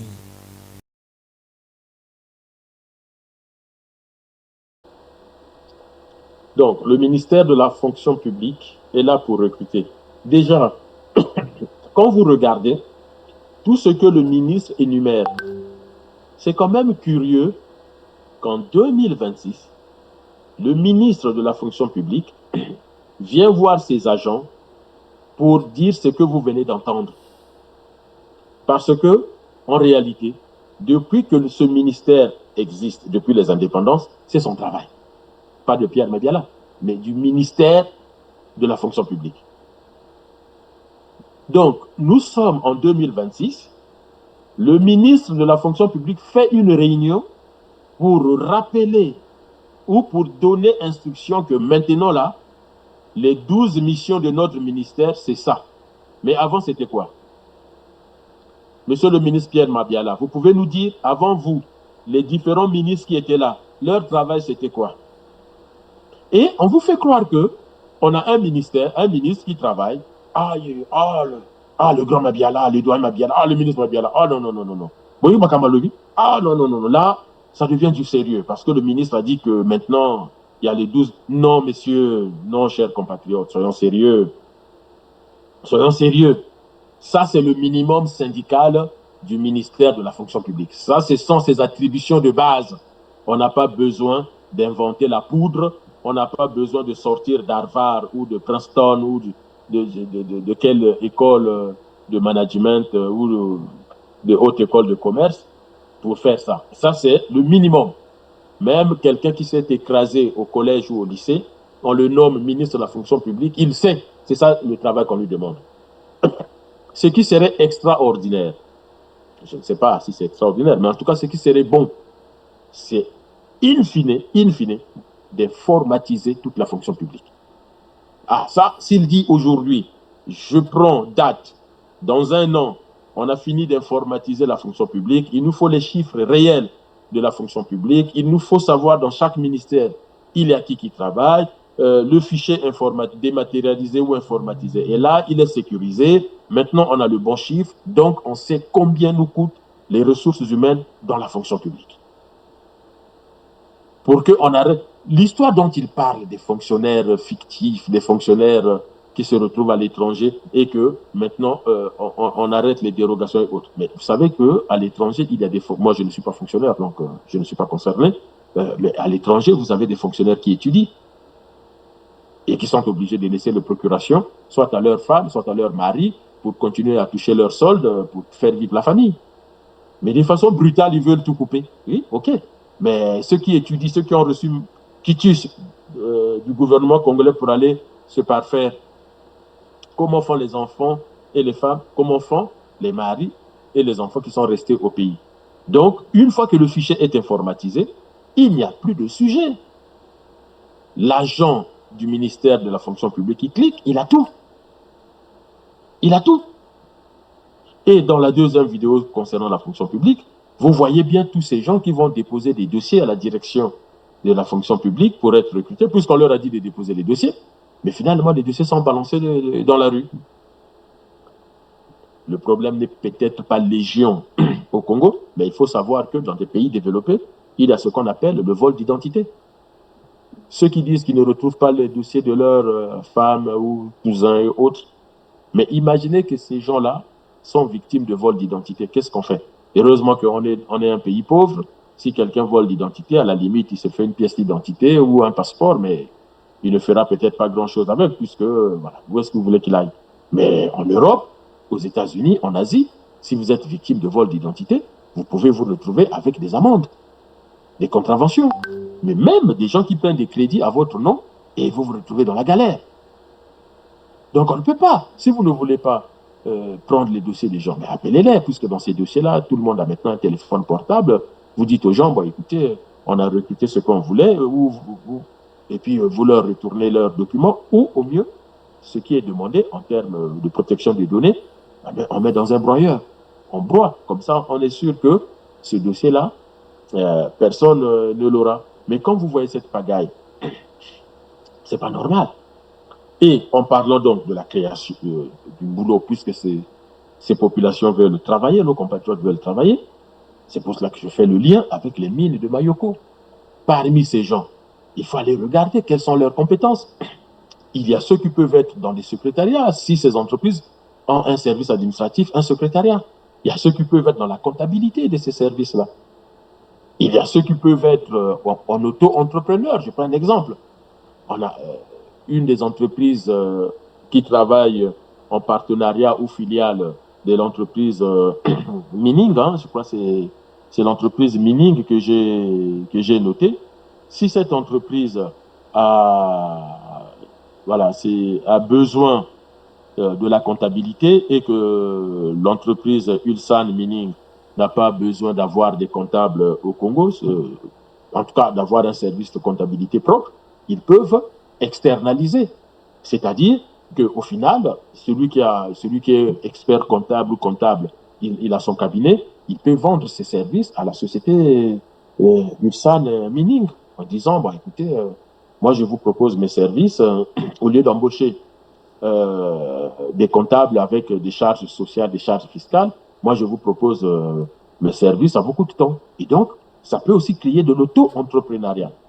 Mais vous avez un électricien, quelqu'un qui est électricien qui dit, écoutez, pour vos services d'électricité, 24 heures sur 24, moi j'ai une équipe de tant de personnes, on peut intervenir si vous avez des coupures, si vous avez de l'électricité qui disjoncte, ainsi de suite. Et ça peut être comme ça dans beaucoup de domaines. Un médecin ou des infirmières ou des infirmiers en auto-entrepreneuriat peuvent proposer leurs services en disant, bon, si vous avez un blessé, vous nous appelez et puis voilà. Et puis on vous propose des contrôles annuels, trimestriels ou mensuels de vos agents pour dépister telle ou telle maladie. Et puis on est capable, lorsque votre agent est malade, de le traiter, de le soigner et de le remettre sur pied au bout de 3 jours, au bout d'une semaine. Comme ça, il revient au boulot, qu'il ne reste pas trop en maladie parce que ça vous coûte de l'argent. C'est comme ça qu'on réfléchit quand on est dirigeant, président, premier ministre, ministre, dans un pays comme le Congo. Et là, vous sécurisez tout le monde. Donc là, ce que vous voulez dans la fonction publique, vous les prenez, mais les autres, ils ne sont pas obligés d'aller dans la fonction publique dès lors que vous avez des contrats comme ça. Mais là, je prends l'exemple de Ulsan Mining. Mais le CEPCO, je vous ai déjà parlé du chemin de fer. Je vous ai déjà parlé du port de Pointe-Noire. Je vous ai déjà parlé des aéroports. Je vous ai déjà parlé le long du fleuve et de l'Ubangi, les ports qu'on peut installer. Il y a des gens qui peuvent être embauchés par la fonction publique au titre d'entreprises publiques, mais il y a des gens qui peuvent être auto-entrepreneurs ou avec des entreprises privées, mais qui travaillent en lien avec la grosse machine. La grosse machine, c'est quoi? C'est la raffinerie de Pointe-Noire, qui doit driver des petites et moyennes entreprises. Donc tous ces gens qui viennent se bousculer à la direction de la fonction publique pour être fonctionnaires, c'est dommage. C'est dommage. Ils ne sont pas obligés. Mais demain, si c'est moi le président du Congo, ou si c'est moi le premier ministre, ou si c'est moi un membre du gouvernement, c'est cette réflexion que je vais ramener au niveau du gouvernement. D'aller voir toutes les grandes entreprises qui existent à Maya-Maya, puisqu'on est à Maya-Maya, qui s'occupent de l'électrification, de l'électricité, de la maintenance de l'électricité et autres appareils ou ascenseurs, escalators. Quelles sont les petites et moyennes entreprises que nous avons qui s'occupent de ça? Maya-Maya, c'est la grosse industrie. Et donc, les petites et moyennes entreprises ou les petites et moyennes industries, eh bien, ça doit être des Congolais. Il faut justifier de la nationalité congolaise pour avoir une petite et moyenne entreprise, une petite et moyenne industrie. Et c'est vous qui allez vous occuper de la maintenance de tout. De l'entretien, même faire le ménage. Même faire le ménage. Vous avez des gens, Dieu ne leur a pas donné l'opportunité, c'est pas grave. Tout travail qui concourt au progrès, au bien-être, est un travail honorable. Donc vous avez, moi je prends un exemple, des étudiants qui peuvent aussi faire des chantiers vacances. On a connu les chantiers vacances. ATC-CFCO prenait beaucoup d'étudiants pendant les vacances qui faisaient des chantiers vacances. Je crois que c'était même à partir de la 3e. Et ce sont des élèves et des étudiants qui, à la fin du mois de septembre, se retrouvaient avec à peu près 200 000 francs CFA. Et ça permettrait de préparer la rentrée, de s'acheter des cadeaux. Un État est une pensée, ce n'est pas un discours. Un État, ce n'est pas critiquer la diaspora en disant les oiseaux de mauvais égout. Non, on est dans la pensée politique la plus pure qui consiste à transformer la société, à transformer la vie des gens, et non pas à manipuler les consciences. Parce que là où on vous dit de venir déposer les dossiers et on les balance à la poubelle, c'est de la manipulation de la jeunesse, c'est de la manipulation de la conscience. On vous fait croire que, parce que l'adrénaline monte, la tension monte, venez déposer les dossiers. La tension baisse. Les dossiers sont jetés à la poubelle. Oula, déception. Et le temps que la tension monte encore, on vous crée encore une fausse histoire. La tension baisse. Après, on vous dit non, c'était faux. Déception. Et donc, Sassou nous a mis dans un cycle de fonctionnement mental et psychologique dangereux. Et il se dit, ça ne va jamais éclater. Eh bien, il faut que ça éclate un jour. Il faut que ça éclate un jour, parce que les comportements que le pouvoir nous montre, ce n'est pas possible. On ne peut pas accepter ça. On ne peut pas supporter ça. Nous avons les moyens de donner du travail à tout le monde. Et si ce n'est pas à tout le monde, à 80%, le taux de chômage au Congo, je vais vous le prouver dans cette chronique, le taux de chômage peut baisser jusqu'à 20, 15, 10% de la population si on arrive à activer correctement tous les secteurs d'activité, primaire, secondaire, tertiaire. Nous pouvons le faire et nous devons le faire. Nous avons besoin des gens qui ont les capacités, les compétences de le faire. Mine de Mayoko, je vous ai donné un exemple. Un autre exemple qui montre que notre pays n'est pas structuré et ça nous pose des problèmes. Regardez cette vidéo. Le message est, dans la formation que je demande pour les ministres et dans les administrations, le PMBOK, ça serait bien d'introduire l'éthique. Déjà, vous parliez tout à l'heure de problèmes de tribalisme, tout ça. L'éthique, c'est un outil contre. Et la transparence. Mais la transparence, comment? Mais parce qu'on fait régulièrement des rapports sur l'état d'avancement du projet par rapport à ce qui avait été prévu à l'avance. C'est ça la transparence. On sait que l'argent public a été utilisé à bon escient. C'est ça la transparence. Le professeur Yamba, chirurgien, donc, qui mieux que lui, c'est pas moi, hein, mais mieux que lui peut expliquer la situation des hôpitaux, la situation de la santé dans notre pays. Il nous apprend que Ouesso, une ville de près de 100 000 habitants, zéro chirurgien. Il nous apprend que nos médecins sont démotivés. On le savait déjà, mais quand c'est un professeur en médecine qui vient le dire, ça prend encore plus de la force pour nous. Ça prend encore plus de la force. Et il donne des pistes. C'est curieux. C'est curieux et merci, professeur. Sincèrement, merci, professeur. C'est quand même curieux quand on lui demande des solutions. Le professeur ne parle pas tout de suite des plateaux techniques. Il ne parle pas tout de suite de la formation des médecins. Regardez la première solution qu'il évoque. Bravo. L'éthique. L'éthique. L'éthique. C'est-à-dire que le professeur est en train de nous dire, pour solutionner nos problèmes, mais combien de fois je vous ai parlé de l'éthique? Ça fait combien d'années? Il dit le premier, c'est le comportement. Mais qu'est-ce que je vous ai dit, ça fait 20 ans? Que notre problème à nous d'abord, ce n'est pas l'argent, ce ne sont pas les compétences, ce n'est pas le manque d'outils et autres, c'est d'abord notre comportement. Notre comportement vis-à-vis de quoi le professeur le dit? Des finances publiques.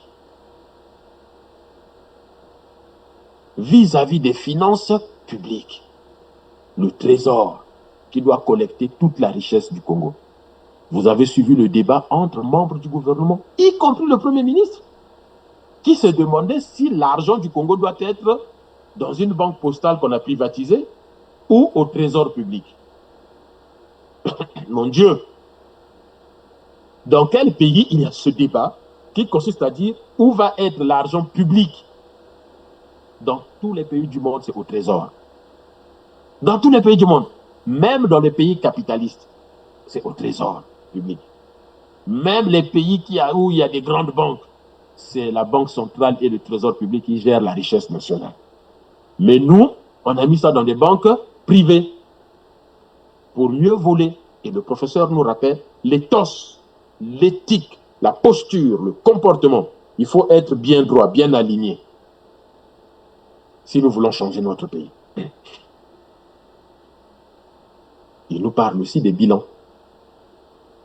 Mais je vous ai dit, le CHU doit produire chaque année un rapport d'activité pour dire quelles étaient les prévisions, quelle a été la réalité, qu'est-ce qu'on a réalisé. Et l'écart, comment on explique aux populations l'écart entre ce qui était prévu. Or, chez nous, avec Sassou Nguesso, on dit voilà le projet, et après, on balaye, on passe à autre chose. Ça, ce n'est pas possible. Donc, si on règle, tel que le professeur l'a dit, on n'a même pas d'infirmière en chirurgie. C'est pas possible. Le professeur vous dit qu'on travaille, nos médecins, nos chirurgiens opèrent les patients avec du personnel non qualifié. Mais on comprend pourquoi même une chirurgie bénigne entraîne à la chronicité de la pathologie. Et au final, combien de gens meurent pendant les opérations? C'est ce que le journaliste n'a pas posé. Et moi, je demande aussi aux journalistes, ils le savent mieux que moi, ce qu'on appelle la relance. Relancer la personne en face de vous. Tiens, professeur, puisque nous n'avons pas d'infirmière en chirurgie qualifiée, vous qui êtes chirurgien, comment vous faites? Comment vous vous débrouillez? Est-ce que vous-même, vous avez eu des patients qui sont morts et vous vous êtes dit, tiens, c'est parce que il nous manque des compétences puisque l'infirmière ou l'infirmier n'a pas bien fait son travail. Je ne le condamne pas, mais il faut quand même poser un bon diagnostic pour essayer de trouver un bon traitement. Et aujourd'hui, en Europe, mais aussi dans le monde aujourd'hui, il y a un document qu'on doit remplir quand c'est comme ça. On appelle ça EIG. EIG. Événements indésirables graves liés aux soins. Les médecins qui m'écoutent connaissent ce document-là. Les médecins qui m'écoutent, les agents de santé qui m'écoutent connaissent ce document. Aujourd'hui, tout problème dans un hôpital nécessite une déclaration, une fiche d'événements indésirables graves liés aux soins. De sorte que on puisse voir qu'est-ce qui s'est passé, comment ça s'est passé, pourquoi ça s'est passé, quelles étaient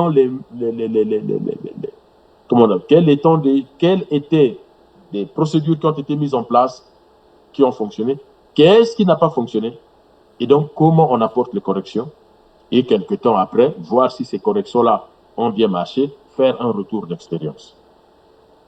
Donc, c'est ça qui a manqué peut-être dans l'interview, de dire, voilà, aujourd'hui, qu'est-ce qu'on fait? Et donc, si on règle ça, combien d'emplois créés? On vous dit qu'on a créé 12 hôpitaux généraux, mais on ne vous dit pas combien d'agents de santé on a formés. C'est-à-dire que c'est des hôpitaux vides. Puisqu'on est content de construire l'hôpital à Ouesso, l'hôpital général, certainement, et il n'y a pas de médecin, il n'y a pas de chirurgien. Mais là, lui, chirurgien, il parle de la chirurgie. Mais allons voir les autres secteurs, les autres spécialités. Orthopédie, pneumonie, rhumatologie, gastro-entérite, pédiatrie, médecin urgentiste. Allons voir. Donc, on vous fait des affichages, mais le fond, le contenu, tonneau vide. Et on parle du chômage. Mais parce que le gouvernement est incapable d'organiser la société congolaise de façon que tous les secteurs, moi je ne dis pas que ce soit les meilleurs du monde, je n'ai jamais demandé ça, mais dans un premier temps, que tous les secteurs fonctionnent, apportent le minimum aux populations, de sorte que tout le monde se retrouve. Mais la clé, c'est l'argent public de tout ça. La clé, c'est l'argent public. Quand l'argent public est mal utilisé, on n'aura pas l'argent pour faire ce que le professeur dit. Et ce que je vous dis, ça fait quand même des années. Je vous donne un exemple concret de cette pagaille au niveau de notre pouvoir et de notre gouvernement. Et vous allez voir, je vous donne un exemple concret. Et ça va bien parler au soutien de Sassou Nguesso. Je vais vous montrer deux vidéos. Une, c'est le marché Total. Et la deuxième vidéo, c'est le marché Tister à Pointe-Noire. Et je vous explique. Marché total, il est quasiment midi et ces vendeurs viennent de s'acquitter des taxes de la mairie. Babia, parfois de foot à 200, bisous de foot à 200. La mairie 100 francs, balayage 100 francs. 2 billets, il fait 300, un à 200 et à 100. La mairie balayage en plus assainissement par jour, donc 300 francs. Le droit de place et d'assainissement, officiellement 2 taxes prélevées chaque jour, pour un coût global avoisinant les 500 francs CFA par personne le jour, et ce, sur des milliers de vendeurs, que compte le seul marché total. Problème, vers où se dirigent ces recettes municipales? Tenez, il y a très exactement 5 ans, la mairie de Brazzaville innovait avec ce dispositif électronique de recouvrement de taxes dans les marchés publics. Depuis, cet appareil utilisé pour sécuriser, tracer et maîtriser les effectifs dans les marchés a littéralement disparu. Conséquence, retour à la case départ, paiement manuel, agent collecteur fictif, avec tous les risques encourus pour les caisses de l'État. La journée te fout à 2 billets. Les bisous tu es belé que nos billets normalement ils ont la 100 fois billet la mairie. Mais au moment où tu as billet au 300, au 200, bon 200 et 300 ni billet la mairie ils ont la 100 francs. Donc on a besoin de soigner la bataille billet. Ça nous pèse. On se net moment le sac de poivre là que je suis en train de vendre, ça fait presque 3 jours que je vends ça. 45 000 le sac.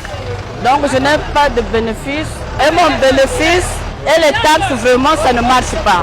Pourtant, à l'époque, Dominica Congo, conseiller économique et financier du maire de Brazzaville, vantait les avantages de ce dispositif hors pair.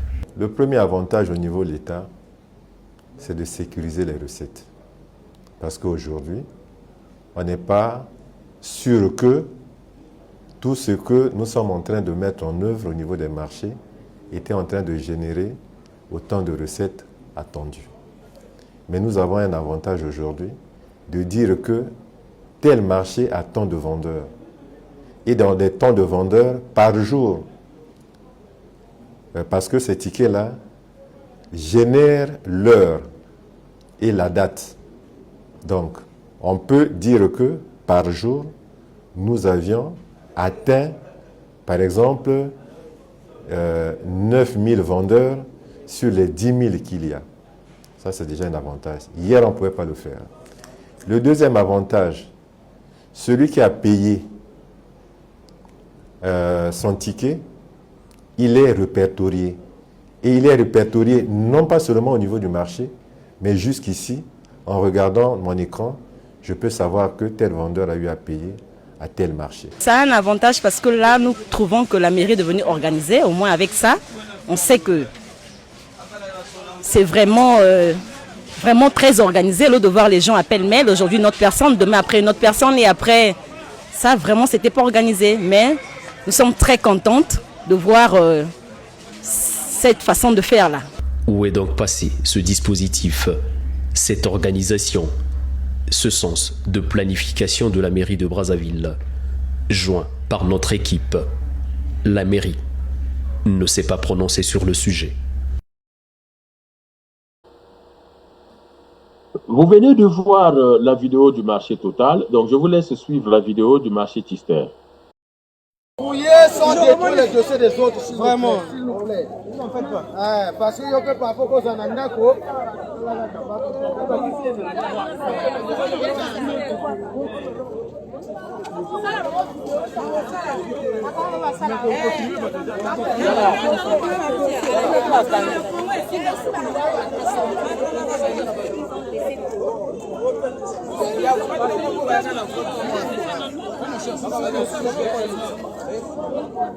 Et quand tu t'es yango tout va bimisi. Yo mani sako ya kuna ba dossier tout est bimi ata moye. Ba dossier ko ta gina kuwa.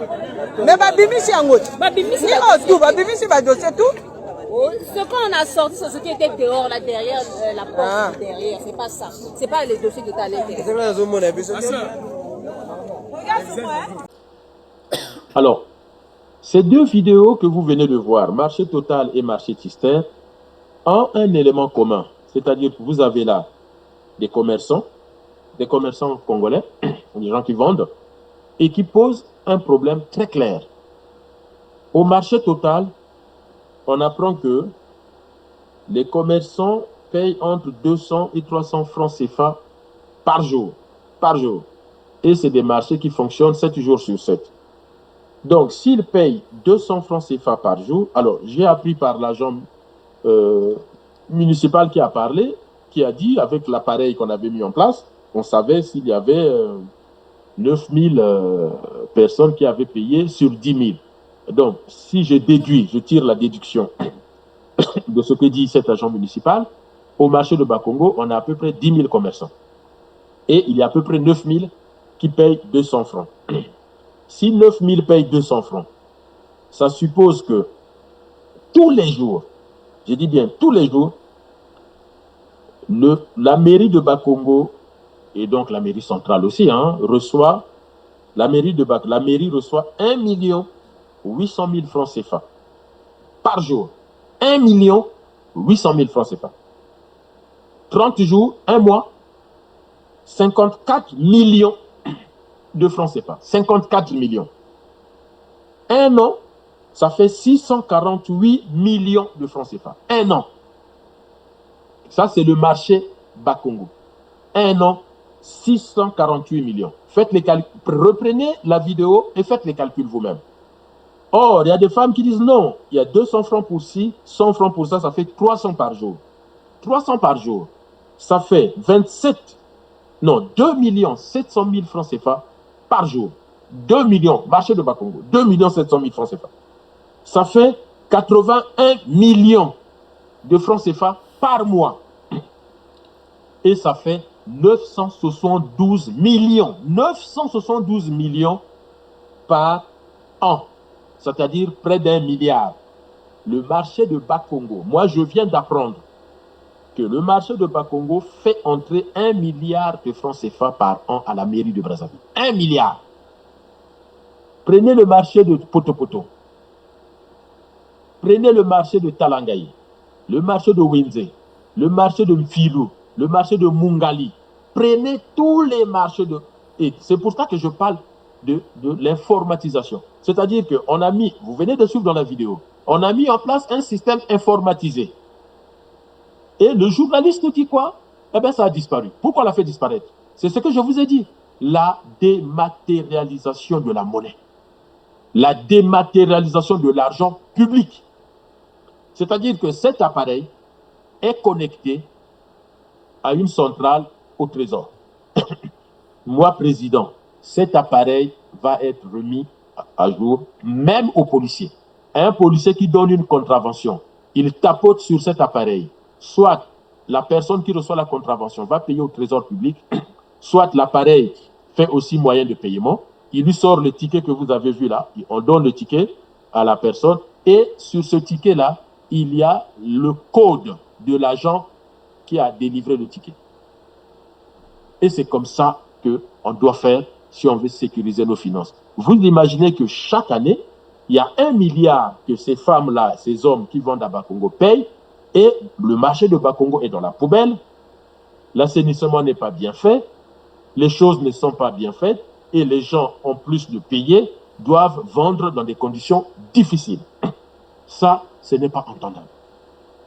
Et le journaliste dit bien, où va l'argent? Où va? Chers compatriotes, excusez-moi, excusez-moi. Moi, je veux bien, comme ils disent, oui, ça soit des entreprises, le maire de Bakongo a ses propres entreprises, ça, mais ça, c'est l'argent public, on ne touche pas.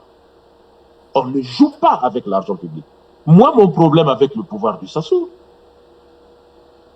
avec le pouvoir de Collinet, avec ces ministres-là, c'est ça mon sujet. Ce n'est pas leur argent. Et il faut qu'on change de paradigme dans nos têtes. Le milliard qui entre chaque année à la mairie de Bakongo, qui atterrit certainement à la mairie de Brazzaville, mais ce n'est ni l'argent du maire de Brazzaville, ni l'argent du maire de Bakongo. Et ça, vous avez le droit de vous soulever et de demander des comptes. Qu'est-ce qu'ils font de cet argent? Et la mairie de Bakongo, comme toutes les mairies du Congo, doivent publier chaque année leurs données comptables, leurs comptes administratifs, combien ils ont reçu, combien ils ont dépensé, et dans ce qu'ils ont reçu, quelles sont les lignes budgétaires. Chaque ligne, c'est ça qui vient faire les ressources de la mairie. Et les charges de la mairie, c'est-à-dire les dépenses, eh bien, il y a aussi des lignes.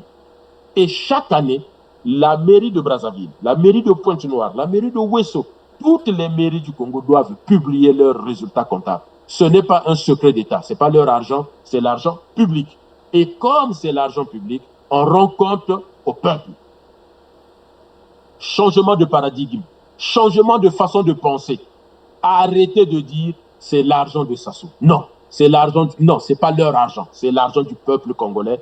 Et le peuple congolais doit avoir des comptes. On doit lui rendre des comptes. Et les femmes qui vendent au marché de Bakongo, de Tister, de Talangaï, de Ouesso, de Kinkala, toutes les femmes, tous les hommes, tous les commerçants doivent recevoir à la fin de chaque trimestre un bulletin récapitulatif des cotisations des commerçants et de ce que la municipalité a fait. Et à la fin de l'année, le bilan comptable, on envoie ça à tout le monde, à tous les commerçants. Ils doivent savoir ce que la mairie fait de leur argent, ce que le gouvernement fait de leur argent, ce qui est tout à fait normal. Et la mairie a un site Internet où tout le monde, toute la population congolaise peut consulter ces dépenses-là. Allons-y au marché Tister. Au marché Tister, vous avez vu ces femmes qui vous disent elles payent 85 000, elles ont payé leur table. Pointe-Noire étant aussi très peuplée, donc par extrapolation des données de Brazzaville, je fais l'hypothèse qu'à Pointe-Noire, on a à peu près 10 000 commerçants dans ce marché-là, moderne. Donc, 85 000 multiplié par 10 000, vous me dites si je me suis trompé dans les calculs, ça fait 850 millions de francs CFA que la mairie de Pointe-Noire a reçu en vendant ces tables-là. Qu'est-ce que la mairie a fait de l'argent? Et à Pointe-Noire aussi, on paye ces fameuses taxes, ces fameux tickets de 200-300 francs. Où va cet argent? Là aussi, c'est des milliards au fil des années. Et qu'est-ce que nous faisons de cet argent? Or, cet argent, c'est notre force. Vous savez, quand vous négociez avec les institutions financières internationales, lorsque vous dites que nous avons une taxe, et cette taxe nous rapporte, par exemple, pour rien que le marché de Bakongo, je ne parle pas des autres petits marchés de Bakongo où les gens payent aussi ces taxes-là. Là, on parle du marché, on va dire le marché central de Bakongo. Mais Bakongo n'a pas qu'un seul marché. Bakongo a aussi des petits marchés où les gens viennent, où les agents de la mairie viennent avec ces tickets. Potopoto, Mungali, Mfilou, Pointe-Noire, il y a aussi des petits marchés où... Donc, on peut extrapoler qu'à Bakongo, on est au-delà d'1 milliard par an. Et quand vous dites à une banque, même une banque internationale, voici ma fiscalité. Ça, c'est ma fiscalité, l'impôt local que les populations payent. Moi, j'ai besoin de 20 milliards, allez, je vais dire comme ça, pour construire un bon marché à Bakongo, toilettes, pourquoi pas des douches pour les commerçants qui pour rentrer doivent prendre toilettes modernes, système de collecte, tout, insalubrité, assainissement. J'ai besoin de 20 milliards de francs CFA, mais mon marché me rapporte plus d'1 milliard par an. Donc, je suis capable de rembourser cet argent-là. Mais à ce moment-là, on vous prête, puisque vous avez une fiscalité qui arrive au trésor public. Le seul endroit où on collecte la richesse nationale.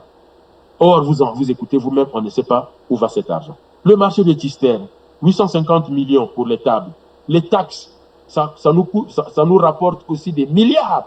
Donc, si on prend tous les marchés de Brazzaville, chaque année, c'est presque 20 milliards qui entrent dans les comptes de l'État. Et à Pointe-Noire, mais c'est aussi entre 10, 15, voire 20 milliards de francs CFA. Rien que ces taxes-là. Mais on comprend pourquoi, même un simple maire de Brazzaville, Hugues Golondele, son fils peut avoir une montre de 250 000 €. Vous voyez d'où vient l'argent? Et dites-moi, peuple congolais, nous allons laisser ces gens-là continuer à bouffer l'argent public et à nous faire croire que le pays est pauvre. Mais comment ils font pour financer leur train de vie si le pays est pauvre? Là, je ne vous parle que de marché. Et Milongo, souvenez-vous, je vous ai dit, André Milongo, lorsque André Milongo arrive Premier ministre et que les compagnies pétrolières ne voulaient pas lui donner l'argent. Mais vous avez vu l'exemple? Oui, je vous ai dit quoi? Dans mes chroniques précédentes et l'émission de Christian Perrin. Milongo payait un salaire sur 2 rien qu'avec la fiscalité. Et ça, c'est la fiscalité. Un salaire sur 2, Milongo payait rien qu'avec la fiscalité. Et moi, je me souviens quand Pascal Lissouba a gagné. Qu'est-ce que les Congolais, même de l'UPADS, ne vous trompez pas, moi j'étais à l'UPADS.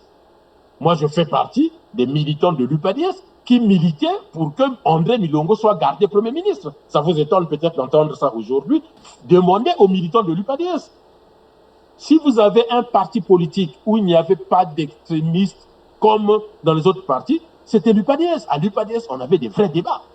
Et moi, j'étais à l'UPADS et je faisais partie d'un groupe de réflexion au sein de l'UPADS dans mon quartier, où nous avons fait remonter à Mukwege le fait que Milongo doit être maintenu à son poste de Premier ministre.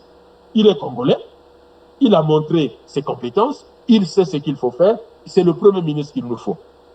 En dehors d'André Milongo, nous avions milité pour que Dacosta reste Premier ministre, parce que lui aussi avait verrouillé les finances. La vie a voulu que ces deux-là ne restent pas longtemps. Qu'est-ce que vous voulez? Mais moi, mon propos d'aujourd'hui, c'est de vous montrer que si moi, je suis président du Congo, je sais où il faut amener les gens. Je sais comment verrouiller l'argent public. Et le CRC y travaille. Vous voyez tous ceux qui interviennent au nom du CRC, qui est un groupe de gens, des Congolais, d'Africains, des camarades, des gens qui veulent réfléchir sur le Congo et sur l'Afrique. Et nous avons des solutions et on vous le montre. On vous le montre au quotidien. J'ai fait aussi un calcul comme ça, je ne sais pas pourquoi je l'ai fait, mais cela m'est venu en tête. Si nous sommes 1 500 000 habitants et que l'État met en place une taxe qu'on va appeler la taxe populaire pour le développement, 6 500 000, cela peut facilement nous rapporter 1,3 milliard de francs CFA par mois, soit 15,6 milliards de francs CFA par année. Qu'est-ce qu'on ne pourrait pas faire avec? Qu'est-ce qu'on ne pourrait pas faire avec? Dites-moi, qu'est-ce qu'on ne va pas développer avec? Une raffinerie? Mais demandez à Dangote combien il lui a coûté sa raffinerie. Donc, on n'a pas besoin de Russes ou des Chinois pour financer notre propre raffinerie. Souvenez-vous que Massamba Deba, à l'époque, a construit nos usines. Massamba Deba n'a pas surendetter le Congo. Changement de mentalité, changement de paradigme. Mon rôle, c'est celui-là. Vous qui m'écoutez, vous qui me suivez, changez de mentalité. Massamba Deba, président de la République, Pascal Lissouba, Premier ministre, ils n'ont pas surendetté le Congo pour construire les usines que Sassou est venu trouver. Mais Sassou, même pour une bâche, un robinet, ah non, ça a été financé par je ne sais pas quel étranger. C'est pas possible. Donc, vous pouvez mettre une taxe populaire au développement. 200 francs par Congolais. Eh bien, vous avez 15,6 milliards chaque année. Et ça, vous pouvez dire à n'importe quelle banque que nous allons faire un prêt pour investir dans ça, mais nous avons 15 milliards qui entrent, 600 millions qui entrent, ça c'est un minimum, ça peut être plus, et nous avons tant qui entrent dans les taxes, dans les marchés. Là, peuple congolais, je ne touche même pas encore les taxes sur les mines de Mayoko, les taxes sur les produits agricoles, les taxes sur les produits pétroliers et gaziers, les revenus de la douane, port, aéroport, les revenus du transport aérien. Vous voyez, si vous mettez tout ça de façon sérieuse, combien nous aurons dans nos caisses? Maintenant, dites-moi avec ça, comment se fait-il qu'on ne peut pas développer notre pays? Mais ne vous inquiétez pas, je vais vous décevoir, ça c'est clair. Là, je vais vous décevoir, ce que je vais dire là.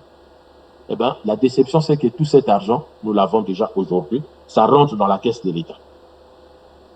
Ça rentre dans les caisses de l'État. Ça va où?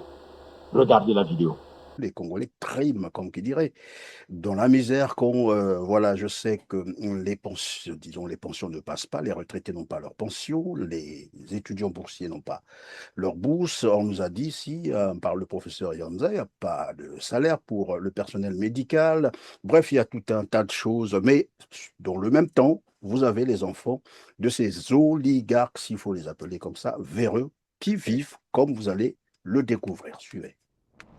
De retour pour un Day in My Life, édition vacances à Miami. Aujourd'hui, c'était le grand départ pour Miami en famille. Et oui, on fait Miami en famille ici parce que notre Miami, c'est pas le Miami trashy que vous avez l'habitude de voir. Et je vais vous emmener avec moi pendant toute la semaine. Donc on s'est retrouvés à l'aéroport. Là, je fais mon petit outfit check. Et ensuite, on s'est rendu dans l'avion.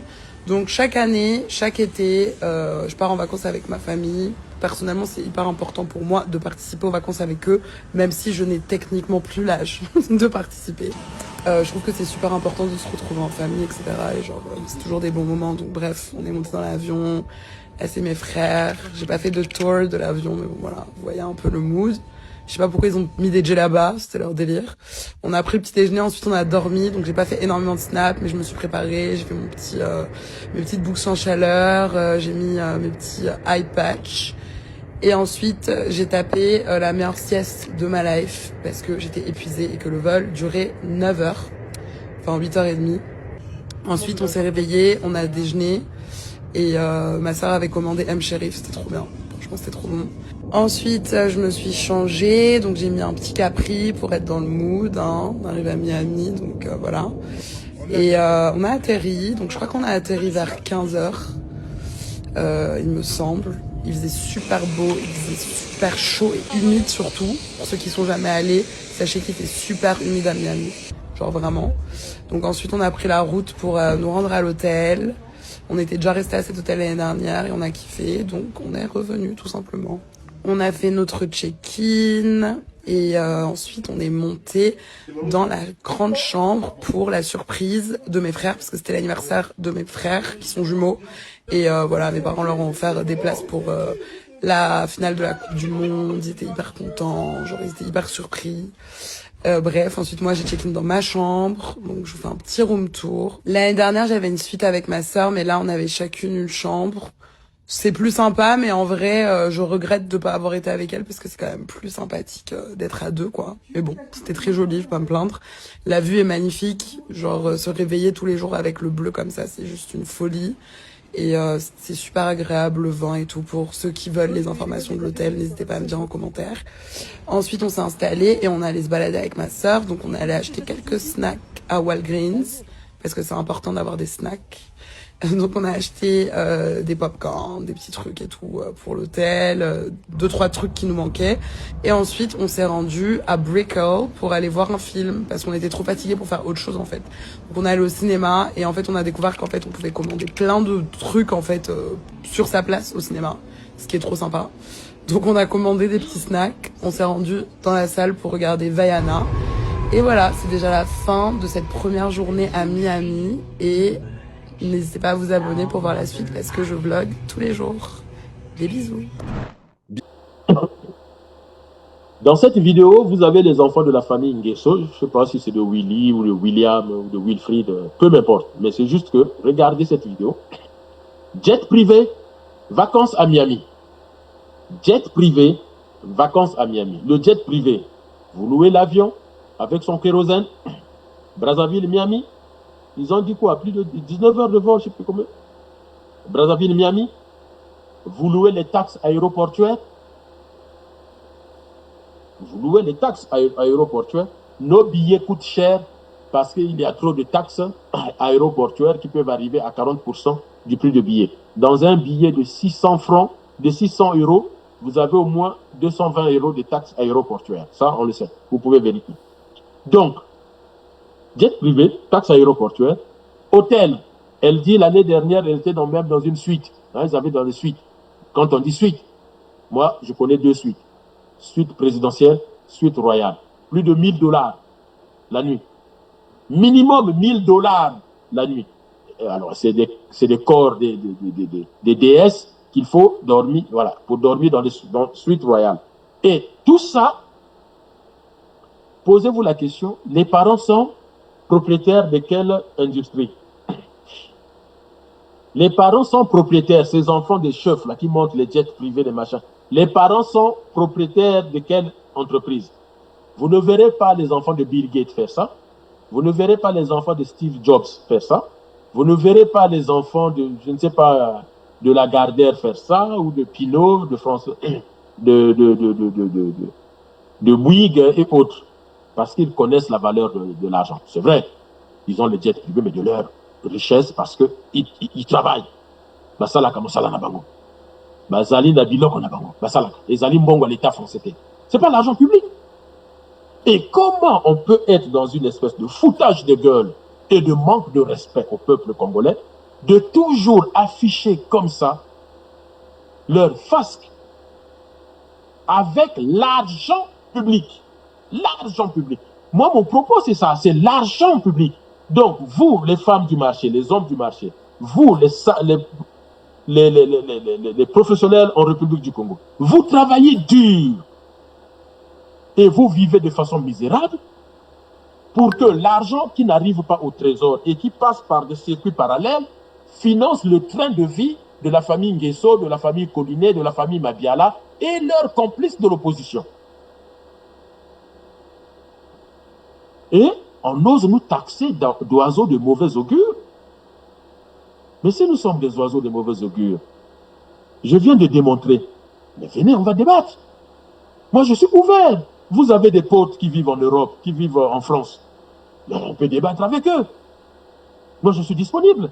Le CRC est disponible pour débattre avec qui vous voulez. Les ministres viennent ici. Thierry Mongala vient en France. Au lieu de se cacher dans les chaînes de télévision françaises, les Congolais de France sont là. Venez, on va débattre. Démontrez-nous que le Congo n'a pas d'argent pour que vous puissiez laisser le peuple dans une telle misère. Si le Congo n'a pas d'argent, pourquoi vous portez des costumes à 4 000, 6 000, 12 000 euros? Parce que vous trouvez l'argent où? Vous êtes propriétaire de quelle industrie? Vous n'êtes pas propriétaire de la raffinerie. Vous avez dit au nom du contrat social, vous allez gérer la raffinerie dans l'intérêt de tous les Congolais. Est-ce qu'aujourd'hui, c'est ce que vous faites? Pas du tout. Pas du tout. Et pourquoi? Eh bien, je vais vous dire, peuple congolais, parce que vous avez au pouvoir des gens totalement instables sur le plan psychologique. Des gens qui ne savent pas faire des choix. Même dans leur vie privée et sentimentale, ils ne savent pas où ils en sont. Et ça a des répercussions dans la gestion des affaires publiques. C'est-à-dire que l'état mental du dirigeant, c'est très important. Nous, en politique internationale, on prend en compte la structure mentale du président. La preuve, on a envoyé Joe Biden à la retraite parce qu'on s'est rendu compte que ça ne va plus. La preuve, les Européens ont refusé de suivre Donald Trump en Iran parce qu'on se dit, mais c'est quelqu'un qui est mentalement pas stable. Il prend des décisions n'importe comment. Il fait n'importe quoi. Et chez nous, regardez les décisions de Sassou. On vous vante Françoise Joly, qui est totalement incompétente. Donc ce que je viens de vous dire là, posez la question à Françoise Joly. Donnez l'émission à Françoise Joly. Dites-lui, Madame Joly, Monsieur Florent Tiba, Monsieur Thierry Mongala, regardez ce que dit Monsieur Moueni Ivolo. Qu'est-ce que vous en pensez? Première chose d'un pouvoir, on fait l'audit, on sécurise les comptes publics. Oligui Nguema vient de dire, il demande l'audit, il veut savoir. Qu'est-ce qu'il doit? Je veux savoir, je dois quoi? Voilà ce que Oligui Nguema vient de dire. Dites-moi ce que je vous dois. Parce que un coup c'est ça, un coup c'est ça, je ne comprends plus rien. Je ne vois pas clair. Oligui Nguema a encore dit, je vous ai donné, l'État gabonais a donné l'argent. Vous me faites. Moi, je reviens, le truc est fait. Ou sinon, votre mari va dormir en prison. Vous avez, certains d'entre vous, vous avez vu cette bande-là d'Oligui Nguema qui dit, moi, vous me rendez les comptes. Vous vous êtes fait escroquer à Dubaï, allez vous débrouiller avec les gens de Dubaï. Mais moi, nous avons payé 5 milliards, je reviens d'ici quelques mois, c'est fait. Vous me rendez le travail qui a été fait. Chaque fois, on finance, on ne voit rien. Moi, je viens vous donner quelques exemples, en quelques minutes, de ce que nous pouvons faire pour sécuriser les comptes publics, permettre à l'argent d'arriver au trésor public et non pas l'argent qui finit dans des circuits parallèles, pour financer le progrès chez nous. L'eau potable. Vous êtes d'accord et vous applaudissez Sassoumouna Mundele. Il va inaugurer une bâche d'eau et 2 robinets, 2 lignes, 2 fils, 3 fils d'électricité et 4 ampoules ou 2 ampoules. Et on est content, alors qu'avec les milliards que je viens de vous démontrer, rien que sur le plan de la fiscalité, on peut faire mieux. On peut régler nos problèmes par rapport à la santé, puisque quand vous allez le faire, du fait que vous êtes sûr de ce qui va entrer dans vos comptes publics, vous savez qu'est-ce que vous pouvez financer. Or, rien n'arrive au trésor. Renouveler nos passeports, on ne peut pas. C'est le ministre de l'Intérieur lui-même à l'Assemblée nationale qui vous dit, quand on a voulu acheter d'autres carnets, on nous dit qu'il n'y a pas l'argent, alors que nous, on a renvoyé l'argent au trésor. Du coup, on a pris la décision de garder l'argent chez nous. Bon, il a peut-être raison de critiquer, mais lui aussi, il est responsable. Et puis, en gardant chez lui, ce n'est pas pour autant qu'il a acheté les carnets. Puisque en gardant l'argent chez lui, finalement, il en a bouffé aussi. Et donc, il nous faut, comme je vous le dis depuis longtemps, et comme l'a dit le professeur, des gens avec l'éthique. Le premier critère d'un fonctionnaire, c'est son incorruptibilité. On ne peut pas le corrompre. Il est incorruptible. Tant que nous aurons des gens corrompus à tous les niveaux, des gens dérangés mentalement, qui ne savent pas ce qu'ils font, et je vous dis encore, nous sommes dirigés par des gens qui prennent des décisions à l'emporte-pièce, qui bradent nos richesses, parce que ce n'est pas le peuple qui les intéresse. C'est leur vie, le financement de leur vie. Et quand c'est comme ça, comment voulez-vous vous en sortir? Quand vous avez un président instable, instabilité sentimentale, voilà le nombre d'enfants, tous ces enfants viennent réclamer leur gâteau autour des finances de la République, c'est ça. Et leurs petits-enfants viennent aussi réclamer le gâteau autour des finances de la République. Un pouvoir, la seule chose que le pouvoir sait organiser de façon sérieuse, c'est la jouissance. Les mariages, les vacances, les fêtes. On peut faire venir des jets privés au Congo pour amener les enfants en vacances à Miami, ils le disent eux-mêmes, mais on est incapable d'avoir une compagnie aérienne pour que les Congolais voyagent à travers le monde pour leur propre tourisme, même à l'intérieur du Congo, ou pour faire fonctionner l'économie congolaise. Ça, on est incapable. On est capable d'organiser des grandes fêtes, mais on est incapable d'organiser des hôpitaux, des écoles, l'université. Regardez la situation de l'université. On va brader nos minéraux, mais on est incapable, et on demande aux Russes de nous faire venir Wagner, mais on est incapable de dire, maintenant qu'on va exploiter nos minéraux, on va envoyer ces Congolais-là en Russie pour que les Russes nous renvoient des ingénieurs. Nous, on envoie des étudiants, mais la Russie nous renvoie des ingénieurs, comme ça d'ici 5 ans, même moins. Il y en a qui ont déjà des niveaux avancés au Congo. Donc, 2 ans de formation en France, en Chine, aux États-Unis, en Allemagne, en Russie, 2 ans à 3 ans de formation, ils reviennent, ils sécurisent nos matières premières. Non, ce n'est pas ça qui les intéresse. Nous avons beaucoup de cours d'eau, mais on n'a pas l'eau potable. Et on fait venir Wagner, mais on ne fait pas venir des gens qui vont nous aider à avoir de l'eau potable. Avec un président totalement instable. Non, chers compatriotes. Le peu que je viens de vous expliquer là, dans cette chronique, très franchement, ça devrait réveiller les consciences. Même, ne vous contentez pas de critiquer ou ne vous contentez pas de dire, mais on ne comprend pas, est-ce qu'on va aller au grand marché, est-ce qu'on reste au marché Tister, le grand marché. Non, demandez les comptes par rapport à l'argent que vous donnez.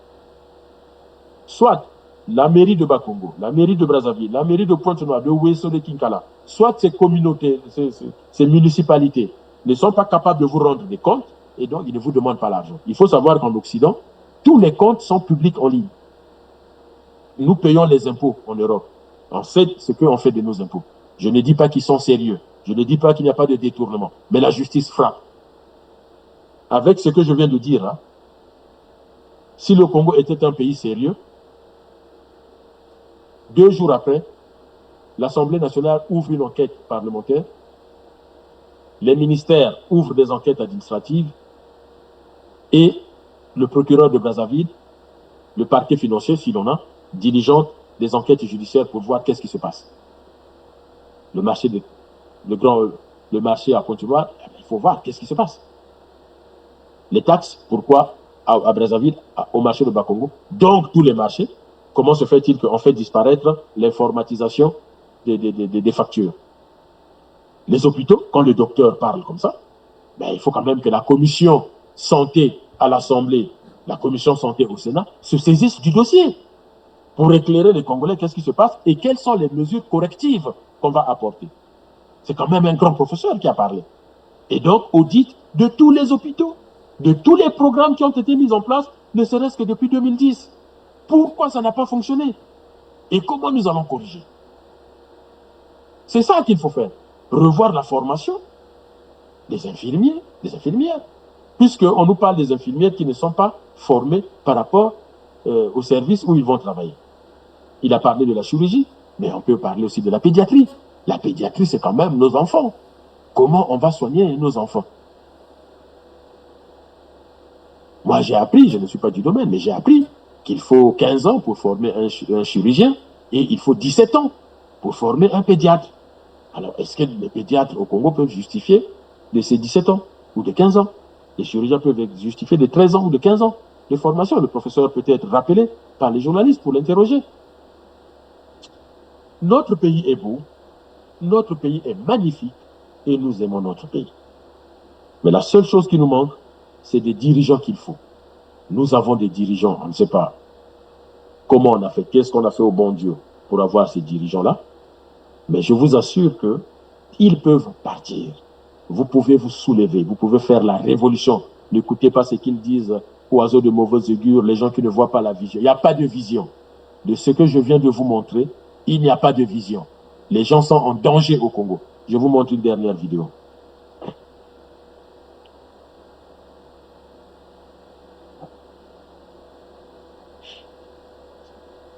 Je tenais à vous montrer cette dernière vidéo de Mbongo Kamba. C'est juste pour que ce sujet d'actualité, vous puissiez comprendre.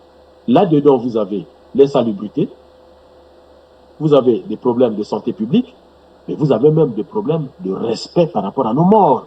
C'est pas le cimetière de Mbongo Kamba, c'est un monument dans l'histoire du Congo. Et je viens de vous montrer comment, avec la fiscalité, nous avons quand même des revenus. Là, ces gens-là, mes compatriotes parlent de la mairie qui met des bennes, mais chaque mois, on a donné 2 milliards à Averda. Et jusqu'aujourd'hui, on n'a jamais su à qui appartient Averda. Il faut afficher, il faut publier, le gouvernement doit publier les recettes d'Averda. C'est l'argent public. Dès lors que c'est l'argent public, il n'y a pas de secret. Moi, le jour où j'arrive au pouvoir, je vous publierai ce qu'Averda a fait. Et je rechercherai les propriétaires d'Averda. Eh bien, ils devront payer ce qu'ils ont fait. Ce que nous, on a appris, c'est qu'Averda recevait 2 milliards de francs CFA tous les mois. Pourquoi faire? Pour ramasser les poubelles et s'occuper de l'assainissement des grandes villes au Congo. Il y avait Brazzaville, il y avait Pointe-Noire, mais il y avait aussi d'autres villes. Donc, quand vous regardez la situation, mais c'est de l'emploi qu'on peut créer. Le problème chez nous, c'est quoi? Les taxes sont payées, l'argent est détourné, et donc, même ceux qui font le boulot, on ne les paye pas. Mais c'est pas possible. Quelle est l'éthique des dirigeants? Quelle est l'éthique des politiques au Congo? Quelle est l'éthique des membres du gouvernement? Voilà les vrais problèmes du Congo. C'est pas la France. Je vous ai dit, en passant chez Christian Perrin, comment Total réalise des bénéfices et les publie. Chez nous, la SNPC n'a jamais publié ses résultats. La raffinerie n'a jamais fait de rapport annuel pour qu'on sache ce qui se passe. Donc tout ça, c'est des comportements que nous devons changer chez nous. Et je suis persuadé qu'aujourd'hui, avec ce que je viens de vous donner, les commerçants, les citoyens, vous allez changer le regard vis-à-vis des membres du pouvoir. N'allez plus dans leurs meetings. Même s'ils vous promettent les 2000 francs, ils sont en train de corrompre vos cerveaux, vos mentales. Votre mental est en train d'être corrompu. C'est exactement Judas qui vend le Christ pour 3 sous.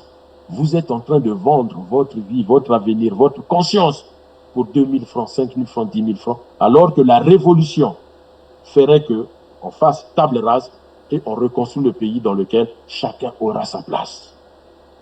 On n'a pas besoin du pouvoir pour vivre, mais on a besoin du pouvoir pour mettre en place les règles de bonne gestion de la République, des richesses, pour que chacun y trouve son compte. Ça, c'est le rôle du pouvoir.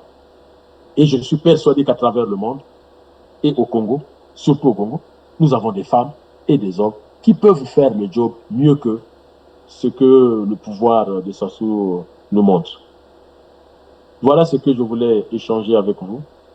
Et je suis persuadé que vous serez nombreux à liker, à aimer, à commenter, à apporter vos contributions. Et surtout, vous êtes nombreux qui allez changer de paradigme aujourd'hui, de changer la manière de voir ce pouvoir-là. C'est déjà fait pour beaucoup de gens. Mais même ceux qui le soutiennent, maintenant, il faut que vous compreniez que vous êtes sur le mauvais chemin. Vous choisissez le mauvais camp et vous n'entrerez jamais dans l'histoire générale, dans l'histoire éternelle du Congo. Je vous souhaite de passer des bons moments malgré tout, des bonnes vacances et surtout de bien préparer la rentrée scolaire. Je sais que ça sera encore difficile, mais ce n'est pas grave. Nous allons continuer, nous sommes déterminés à continuer cette lutte, ce combat, pour que notre pays change, pour que notre pays évolue, puisque nous savons que nous avons toutes les opportunités, nous avons les richesses qu'il faut. Mais il faut que ça arrive avant que nos richesses ne soient épuisées, parce qu'il est possible que nos richesses s'épuisent et que nous-mêmes, nous restions pauvres. Et ça, c'est ce que nous souhaitons éviter au CRC. C'est pour cela que nous sommes dynamiques, nous travaillons intensément pour appeler de toute force cette révolution du fleuve que nous espérons salutaire pour le peuple congolais. Merci d'avoir pris ce temps pour m'écouter. Comme je l'ai dit, likez, commentez, abonnez-vous pour ne rien rater de ce que le CRC et surtout R7 publie par ce canal. Bien des choses à tout le monde.